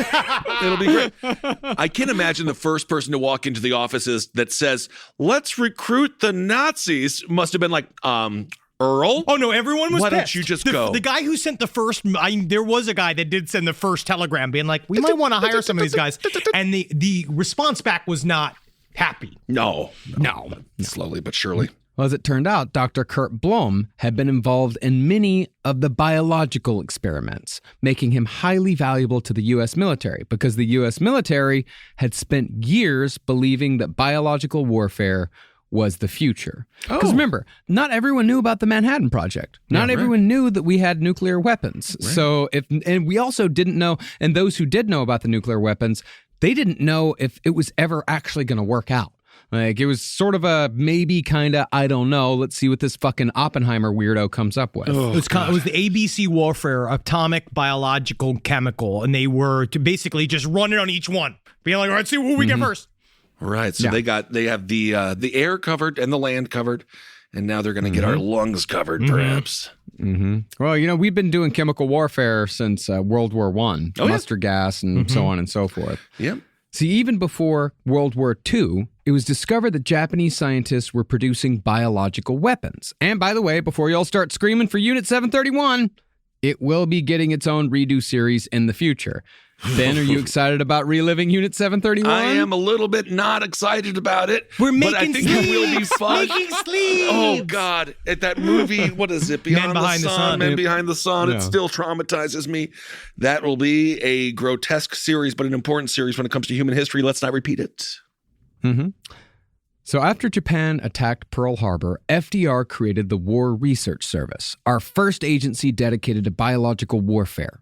To head the agency, FDR tapped George Merck, CEO of what is now one of the biggest pharmaceutical companies in the world. God, Again, not helping with the conspiracy. I'm getting hot. I'm sweating. No, it's not. I'm gonna end up at a bus stop. Follow the money. I'm just gonna end up. I'm gonna end up in fucking the Port Authority with a fucking bike helmet with the top cut off, screaming at people in front of the Annie's Pretzels. Yeah, it's not a conspiracy if it's true. Now, the task that put this agency on the map came when British Prime Minister Winston Churchill received intelligence reports that Hitler was planning a biological attack on England. Tragically, that report was later proven false, which means that this program, which caused a domino effect with 1,000 other serious consequences, had been started for no real reason whatsoever. Well, he planted, the German government, from what I read, they planted that rumor themselves, right? Because, you know, Hitler was chasing after the Wunderwaffens, the wonder weapons, for a long time, which was really like, at that point, the V2, all these various rocketry things that they used to blow us up harder than everybody else. But they were technically on the verge of creating a massive chemical poison called Tuban, which is like Tuban, that they were going to use to fucking, because I guess the final idea that what the Nazis were going to do was that at the very end of the war, it was floated that to Hitler, let's just kill everybody. Let's literally just do a massive suicide bomb with the chemical weapon on all of Europe and kill as many people as we can. Well, now, wouldn't that also kill us? Exactly. When they wanted to commit, I mean, look, they all committed suicide, and they wanted it, so they did work. It was a gleam in Hitler's eye, but it wasn't there. Blink. Did any of these experiments, did anything accidentally turn out right? Like, is this how Nutella was created by any chance? Or was all of this just a net negative for humanity? Why did... we went to the moon. We went to the moon, and that was exactly what it. No, we did. Got that picture. We got that picture from the moon. That was cool. Yeah. One of the greatest accomplishments in human history. Yeah, it came from Nazi technology. It was that came from Werner von Braun's V2 rocket scientist technology. That's how America got to the moon. We went all the way to the moon, though. And we came right back. And then we came back, but we had that. We landed on the moon. Yeah. All right. Well, I'm not sure if it was worth it for that trip, but we'll see. Okay. Now, since the UK didn't have the facilities or the budget to build up a store of pathogens as retaliation for a possible German bio-attack, Churchill asked FDR for a little help. In turn, FDR asked his top bacteriologists if it was possible to produce deadly germs on an industrial level using one big bomb. What if we just make it big? Oh, God. Make one big one. I love this conversation the president's having. This is so comforting. These are the conversations that they have. I know. They sit and they talk about this. We're like, what if we made just one big bomb? And then Grandpa Joe is like, what if we make it shaped like a Werther's? Let me be clear. It's all about sharing a moment between a grandfather and his grandson. Corn pop. Now, like most scientists of this time, they didn't have a moral problem infecting an entire population with a deadly disease. They did, however, have a practical one. Most said that it was impossible to build a hermetically sealed container on that scale. But one bacteriologist dissented, saying that this was merely a problem of scale that could be solved. That bacteriologist was Ira Baldwin, who would later serve as a mentor for the eventual architect of MKUltra. Now, Baldwin was an interesting figure, simultaneously existing as both America's first biological warrior and as a committed Quaker who abhorred violence. Why are all of these guys, it's stories that they all are like this. Like Wild Bill was like a fucking gardener. Sidney Gottlieb was same thing. Like they lead these like little like provincial, like cute, like normal lives where they want the silence of the country. Right. Meanwhile, like they do the both like bacterial warfare, which is probably the biowarfare is the most nefarious thing to come out of the human mind. Absolutely. Since the beginnings of it, since we started fucking the first throwing disease bodies over the wall to poison a bunch of people. It's how the Black Plague started was fucking biological warfare. It was a fucking bad idea to begin with. And then also the idea of just the psychic rape of a generation of people. Like, I don't know how they can put the two together.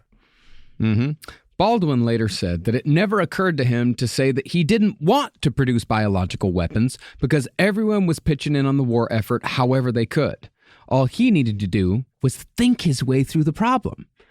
Eventually, he decided that even though killing people is immoral, he had, on the other hand, spent his time in medical bacteriology killing microorganisms that kill humans to stop those microorganisms from killing humans. Therefore, using bacteria to kill other humans so those humans stop killing other humans, it was no different. What? It makes all the sense in the world if you're completely and utterly deranged and attempting to rationalize your creation of a biological weapon that theoretically is going to end the war, but we all know will just increase it and cause mass human suffering. But you talk about how scientists did their parts. There was also a t-shirt maker, and he invented the term Hitler. More like Shitler. And he put that on a shirt. I wish. He put that on a shirt, so and it went viral. It went shirt viral in the 1950s and 60s, 40s. Yeah. Well, actually, Ben, I mean, you bring up a good point. Later on, Ira Baldwin actually says, like, yeah, I know it's horrifying. I know it's fucking. He's like, I know that. He's like, looking back on it, like, I know it was horrifying for me to make that justification. Yeah. That's the difference between being a scientist and a comedian, because I am sorry that I got too drunk on stage 5 years ago in Minneapolis. And it still comes up like you're haunted by it. But that's really different, though, because I'm not that haunted by it. You know, I'm not haunted like, oh, I killed a whole generation of people. You know? Unless you mean kill on that mic. And we have killed millions of we people. murdered on it. We just murdered that show. I actually don't like that terminology for it. No. So after Baldwin was given the UK biological weapons gig, he became the scientific director of the Army Biological Warfare Laboratories and built a new facility just 50 miles outside of Washington, D.C., at a former National Guard base called Dietrich Field. It was soon renamed Camp Dietrich. Cute. And from the beginning. Yeah. And from the beginning. Actually, they could see Camp David from Camp Dietrich. Oh, I wouldn't tell the David people because all the germs are over there. Okay. Do you think they should ever do Ernest Saves Camp Dietrich? If he was still around to do it. Ernest Vern can't talk. Vern's perfect for the clandestine. Yeah. Like the clandestine intelligence agencies. Well, the installation was shrouded in the deepest secrecy because military commanders thought that if news of research into germ warfare leaked out, Americans would panic at the possibility of a biological attack. It's not the worst logic. Americans can be quite skittish. Yeah, buddy. What are you even validating that idea for? Yeah, I think I'm skittish. I'm a bit skittish about biowarfare. I feel like everyone has a different reaction, don't they? And some are more skittish than others. And everyone just handles everything perfectly. With total calm. And so the first rule of Camp Dietrich was don't talk about Camp Dietrich. And all of them were forced to sign a vow of secrecy.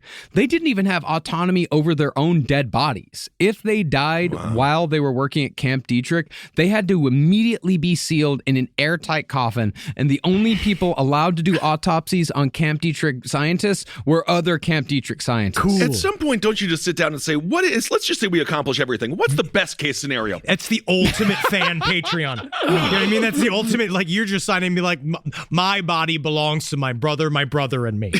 Good. Great. I don't know. But these guys, they fucking loved the work they were doing. They loved being at Camp Dietrich. They adored it. Because, I mean, really for them, the end game, best case scenario, they just get to work on science for the rest of their lives. And that's it. They get to accumulate knowledge. They get to figure shit out. That's why they got into the game in the first place. They loved it, man. They got they had the snack bar. They had foosball tables. You know, they had those, like, those spinny with, like, the tables, the chairs look like tops, and then you roll around it, and everyone's like, oh, that's amazing. But it's like, if you were actually sitting in one of those chairs or using the foosball table, like, one of your bosses would eventually come by and be like, what are we doing here, Greg? Yeah, what are we doing here? Yeah. It's there, but it's, like, not there. Why are you using it? Absolutely. Yeah. But it just feels like, I mentioned this on Top Hat this week when it comes to having more military troops go abroad, Romania and things like that. And the old adage of theater where if you show the gun in the first act, you better use it by the third. It just seems like they're creating the gun to then show. And by definition, they're going to have to use it. Otherwise, what are they doing? Millions of dollars are wasted. Well, that's the whole thing about, the whole joke in Dr. Strangelove about the Doomsday Machine. Like, what is the point of having it if nobody knows you have it? And as you know, the Prime Minister, and as you know, the Premier loves surprises. That was the best. Kubrick is the best. I'm starting to think Stanley Kubrick is a good director. Yeah. Or maybe he knew shit that we didn't know that he knew. Maybe. Mm-hmm. Oh, yeah. Oh, that He would did be a not fun fake the episode. moon landing. I'm not saying he faked the moon landing. landing. I'm just saying he catered it. He was there. Well, these Craft guys, services. like the guys at Camp Dietrich, like they fucking loved being there, but they were also like they knew they had to be secret about it, but they also had fun with it. Or like they'd have parties, and a guy would be like, "Wow, there's a whole lot of fucking bacteriologists here. That's crazy. Where are all these bacteriologists?" Is this where all the germs with dicks hang out? You can do that at the bathroom. Just one dude had a super tight 10. Yep. Yeah. Yeah, they even had their own school cheer. Henry, if you would please. Brucellosis, psittacosis, Ba, antibodies, antitoxin, rah, rah, rah. I'm just so fucking pissed off that these people killed everyone. they got close. These nerds did it. Yeah. Well, over the next 2.5 years, Baldwin and hundreds of scientists under his command engaged in over 200 projects, including breeding mosquitoes infected with yellow fever and developing a pigeon bomb. What the fuck is a pigeon bomb? A pigeon bomb was a pigeon whose feathers had been infected with toxic spores. So when the pigeon flies around, you just kind of toss the pigeon out, it fucking spreads all these everywhere. toxic spores across the city. People get sick. However, as scientists were solving the project that started it all, remember it all started with Churchill saying, "I want a big germ bomb." Churchill abruptly changed the order from one big germ bomb to 500,000 bomblets filmed with anthrax spores. So they literally... That's like when I get the nuggets at Chick-fil-A. When I'm just in the mood, like, I don't really want the big old sandwich. I just want the little nuggets, So it literally is the joke. Would you rather fight one big germ bomb or 1,000? Tiny ones. Fun. Tiny ones. Well, he thought that, he kind of gotten that intelligence that Henry had said earlier about, the Germans might try one last crazy fucking attack. Because at that point, they're like, we're going to beat the Germans. We've got them on the run. It's going to happen eventually. But everyone was worried, like, what are they going to do on the way out? Are they going to try to blow up the whole fucking mess? Well, they were burning everything down and burning all the documents and destroying everything that they could. And technically, there was a mass order for Berlin to be leveled by their own forces. But we already got there. In moments of waning power are the most dangerous by far. Yeah, wait till we're at the very end of our podcast and what happens. Nothing. We'll have a party. We'll go to sleep. We'll have a cake. Ooh, that would be fun. Yeah. Oh, I thought you were going to say... I'll just play more bass. That's pretty much all that's going to happen. Yeah, nice. I'll develop my hot sauce line. Ooh, can't wait. No, Dragon Blood's Elixir. That's my favorite hot sauce around. Like for whom the bell tolls, best hot sauce bar none. It's my favorite hot sauce. Really? Thank you, Dragon's Blood Elixir. For whom the bell tolls, it's fantastic. You can't. Well, check out Zabrowski's Bleeding Asshole. So, secret aardvark. No, I would name it Dog Meets Bleeding Asshole. Would be after you. Oh, that'd be nice. Thank you. I appreciate that. Now, the scientists were well on their way to filling this order, but in May of 1945, the Nazis surrendered and the anthrax order was canceled.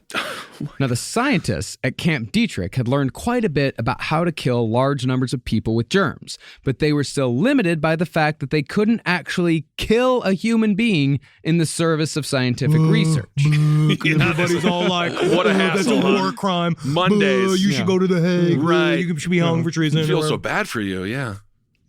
The Germans, however, had operated under no such restrictions. The Americans had known for a while that their Axis counterparts had been working on similar projects without any sort of moral boundaries. So when they heard that Allied forces had captured the infamous Nazi, Dr. Kurt Blom, they damn near pissed themselves with excitement. Oh my God, yay! I'm so excited. I'm so mad at you guys. Oh man, we stand Dr. Kurt Blom. You stand him? The only question was how they were going to get Dr. Blom and Dr. Blom's knowledge. Now, put simply, the aforementioned Operation Paperclip was a program in which captured Nazi scientists would be brought to the United States to apply their knowledge to American projects. Partly, this was done to keep these Nazis out of Soviet hands, although the Soviets did end up getting away with quite a few Nazis. But we got the good ones. Well, there's, That's I right. mean, really, we got USA, USA.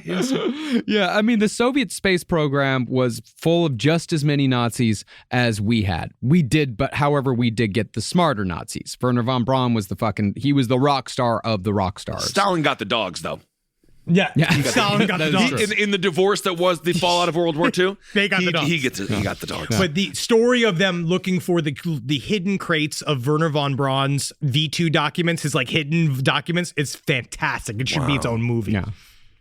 Well, we did this partly to keep them out of the hands of the Soviets, but mostly we did this because the Nazis had put all of their chips into science at any cost, and they had knowledge that we could only dream of.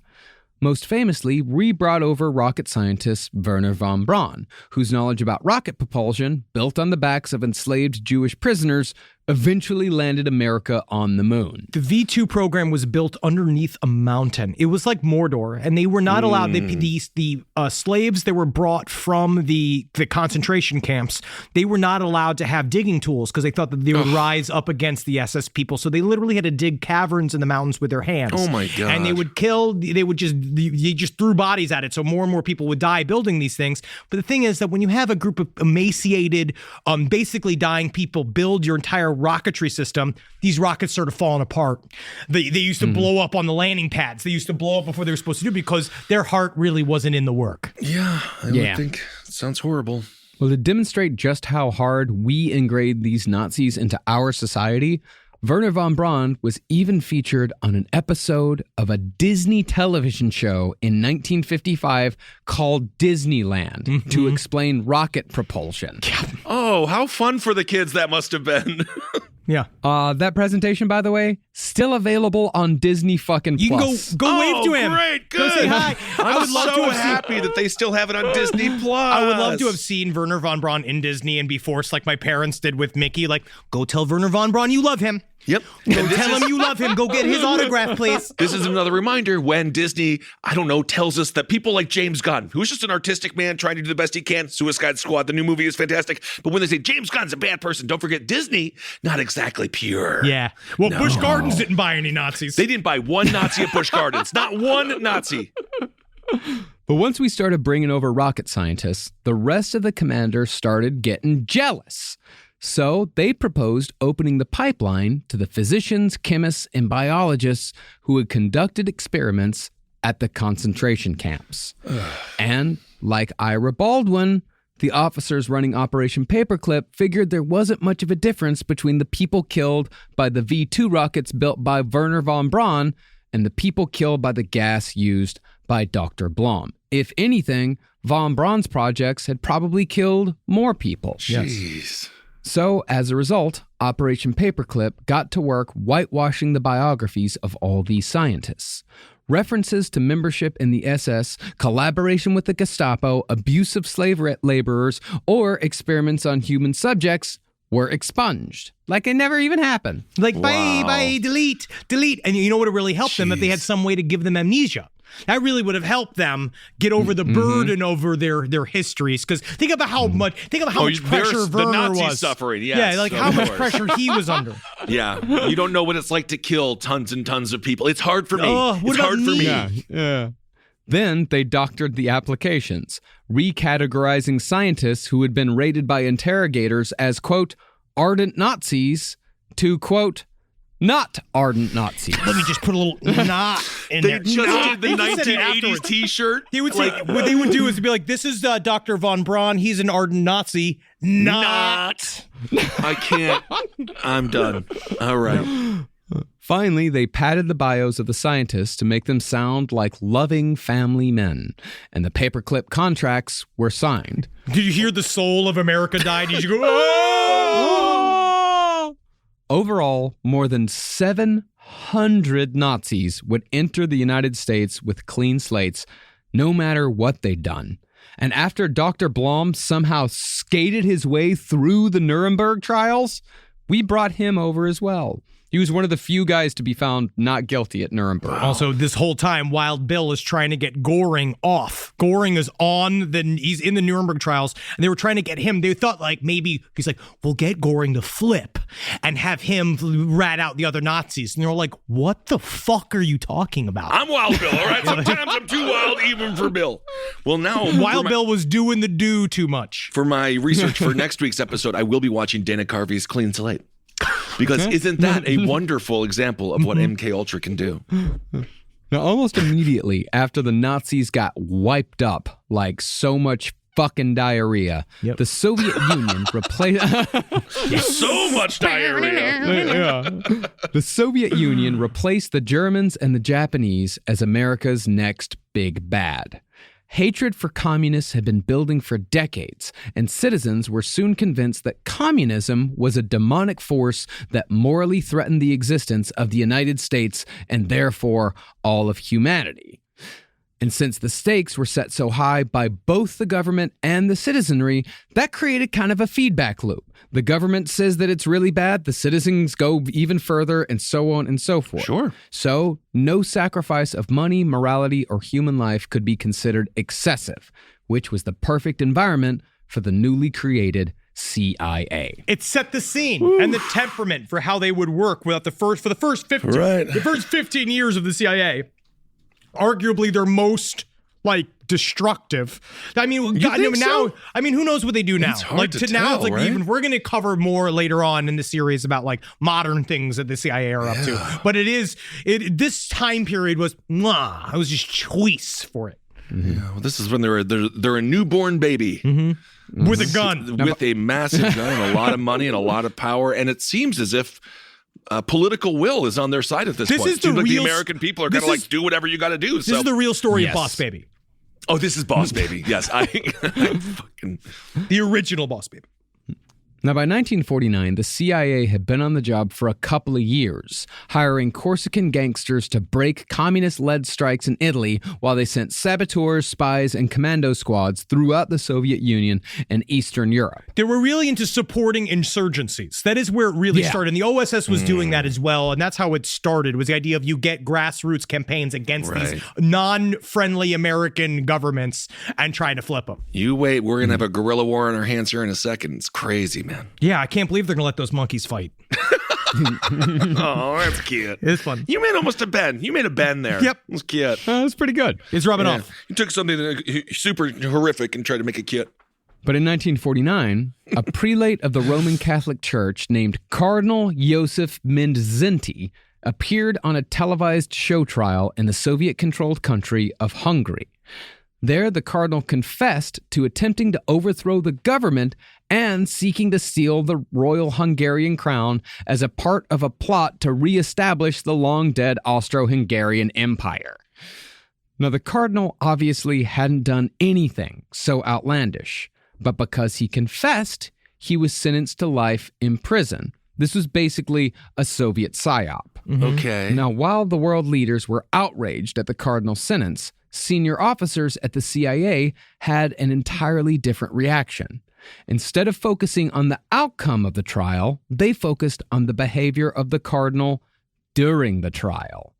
They observed that the cardinal appeared disoriented. He spoke in a flat monotone, and he confessed to crimes that he obviously had not and could not have committed. And he seems to just like to collect little twigs and make a little home out of it.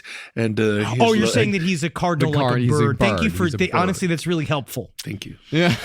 Well, you can see him on the witness stand making his little nest. We all can. That's what and it was weird. Because that's why he's there. Yeah. Now, the cardinal had been coerced into confessing with nothing more special than ill treatment, extended isolation, beatings, and repetitive interrogation. And you're also just forced. You're just forced to say these lies, and you know it's lies, and the audience knows it's lies. We all have to agree, which is why the Soviets at that point, it was a bad environment because they all had to live in this fantasy world of a government's construction. Yeah, I'm not buying into that whole, that modern bullshit where, Soviet Russia is cute and cuddly and fun. They're not. Soviet Russia was a fucking awful place. Yeah, it was all bad. Modern bullshit that says that? I don't know. It was not good, yeah. No, it's horrible. Yeah. But the CIA could not accept that a man could be made to confess to something so huge using standard torture techniques, even though that's exactly what happened. The CIA became convinced that the Soviets had developed drugs or mind control techniques to say things that they did not believe. He's a Catholic priest. He lies for a living. What are we talking about? There's no way he could flip a Catholic. Yep. What started as speculation around the CIA offices soon became fact. despite a complete lack of evidence that the Soviets were doing anything like this. Most likely, I kind of got a feeling that they had read the fucking OSS files about the truth serum and about using hypnosis. I got a feeling they read that shit about a week before. And then when they saw the cardinal shit, it was like, oh, fuck, that's what they're doing. And then before you know it, fucking, it just becomes MK Ultra. That's how humans work. Yeah. And as it just so happened, the former biology boys over at Camp Dietrich, they needed a new project. Oh. Project! Yay, Arts and Crafts Day. See, after World War II, military planners had concluded that since we had nuclear weapons, there was no need to develop biological weapons. So, the scientists at Camp Dietrich had temporarily been out of a job. But after the trial of the Cardinal in Hungary, the scientists at Camp Dietrich had their mission changed from biological to chemical. And in 1949, the CIA formed the Special Operations Division and began conducting research into ways that chemicals could be used as weapons of covert action. And that is where we will pick back up next time for part 2 of our series on MK Ultra for the introduction of a chemical called lysergic acid diethylamide, aka LSD.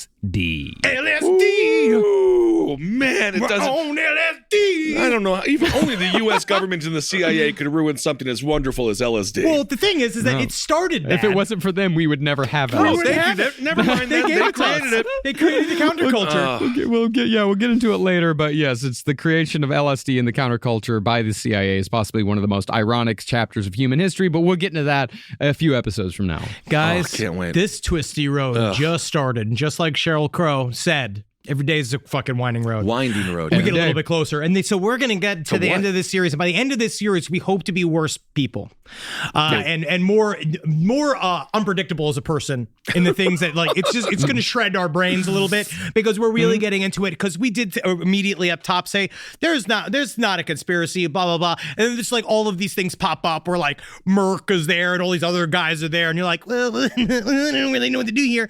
But we're seeing here is that the crimes that the CIA would commit against humanity would create the platform for modern conspiracy theory and why we are here today, because it creates a place of reality for more and more ludicrous things to be put on top of it. Absolutely. And it's hard to say the CIA doesn't do this shit when they've already been doing this shit. Absolutely. And of course, they love conspiracy and the propagation of conspiracy because that creates a gray fog that they can navigate in. So be very careful what you to listen our to listeners and who you of the believe out there. CIA, honestly, send us a certificate. Send us something. I want more of those little pogs. Something. Yeah.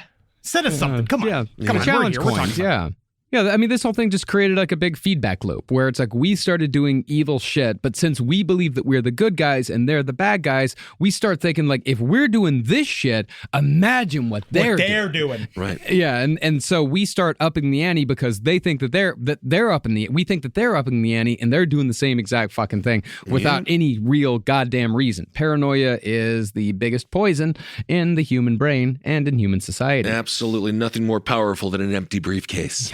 What's in the box? Oh, it's his dick. Could be. Oh, yeah, again, I remember that. Thank you guys for listening to our bullshit. Yes, thank you all so much for listening. We got Z2. Our comic book, last comic book on the left, is coming out in the spring. You want to pre-order it. You want to go over to Z2. Pre-order that comic book. It is not shipping for another month or two. I don't know when it's coming out, but we are working on that. Yes. We got issue 5 of Soul Plumber. 5. Yeah, Very coming out in soon. a couple of weeks. Yes, very soon. But again, pick up issue 4. We're doing that. Very, very excited. Not a CIA agent, am I? Okay, well, just kind of a random thing there. We want to thank everyone who came out to our shows in D.C. and Richmond and Philadelphia. We had a strange thing occurred. The power went out, and we can't wait to be back inside you in June. June 3rd. And you know what? It was kind of weird to share that moment with all of them. And I hope everyone can make it back because sorry about that. That was out of our control. Also, I want to give a big up to the Garrison Brothers boys over the bourbon people because they fucking gave me another big old bottle of bourbon. And I just want to say, dude. thank you so much. It's so fucking tasty. I fucking love it so fucking much. It means so much to me. That's a mind control. That's a mind control liquor. I'll take it. Yes, indeed. All right, everyone. Well, thank you so much for listening. Keep on supporting all the shows here on the Last Podcast Network. And again, we are now wide. We are on every platform. We are so happy to be back on whatever platform you like to listen to podcasts on. And and thank you all so much for your support. And you guys made the transition just smooth as ever. And you guys have just been wonderful. So thank you for that. Thank and you. Thanks to our team. Big ups, LPN team. Absolutely. Fucking crushing it out there. Thank you so much. They did such a wonderful job. We're so #blessed to have them. So, all right, everyone, hail yourselves. Hail Satan. Again. Magustalations. Hey, man. Hey, bro. No, it's cool. Like, I'm not fucking, it's not an op, bro. No, it's This not is an op. not Your an op, entire bro. existence is not an op? No, it's not an op. I am beginning, Marcus, I'm starting to think it's an op. No, because I say it so much? Yeah. I mean, I don't honestly, the only person that you truly know is not a CIA operative in your life is yourself. And even then, Do you? I actually think it's probably Holden McNeely. Oh, fuck. I have to kill him tonight. Finally, the excuse you've been looking for. Yeah, there you go.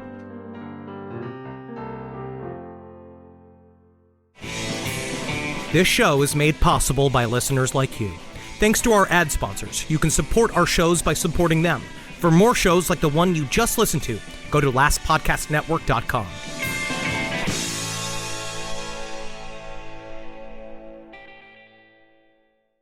Paragold has Luxury Homes' largest selection of outdoor furniture, lighting, decor, and more. Access more than 2,000 of design's best brands with beautiful all-weather pieces in every style, from traditional to modern. Plus, enjoy free design services and full-service delivery on most items. Shop in-store and online at Paragold.com. Paragold. Luxury lives here. Back to school season. You've got the new backpack, the folders, the 17 highlighter colors. But there's one essential that never makes the shopping list. Their pillow. And we all know better school days start with better sleep. So we've got big news. Coop Sleep Goods is running their back-to-school sale. Save 20% on the entire collection. Spend $150 or more and get a free gift. The sale starts July 28th and ends August 25th. From cooling pillows to mattress toppers that transform thin dorm room mattresses, the only thing left to blame for a bad night's sleep is their insomniac roommate. Coop's pillows are adjustable, built to fit how your kid sleeps, whether that's a twin XL dorm bed or their room at home. Spend $150 or more and get a free Ultra Tech pillow protector. Head to coopsleepgoods.com/comedy. COOP sleepgoods.com/comedy. 20% off plus a free pillow protector with $150 or more.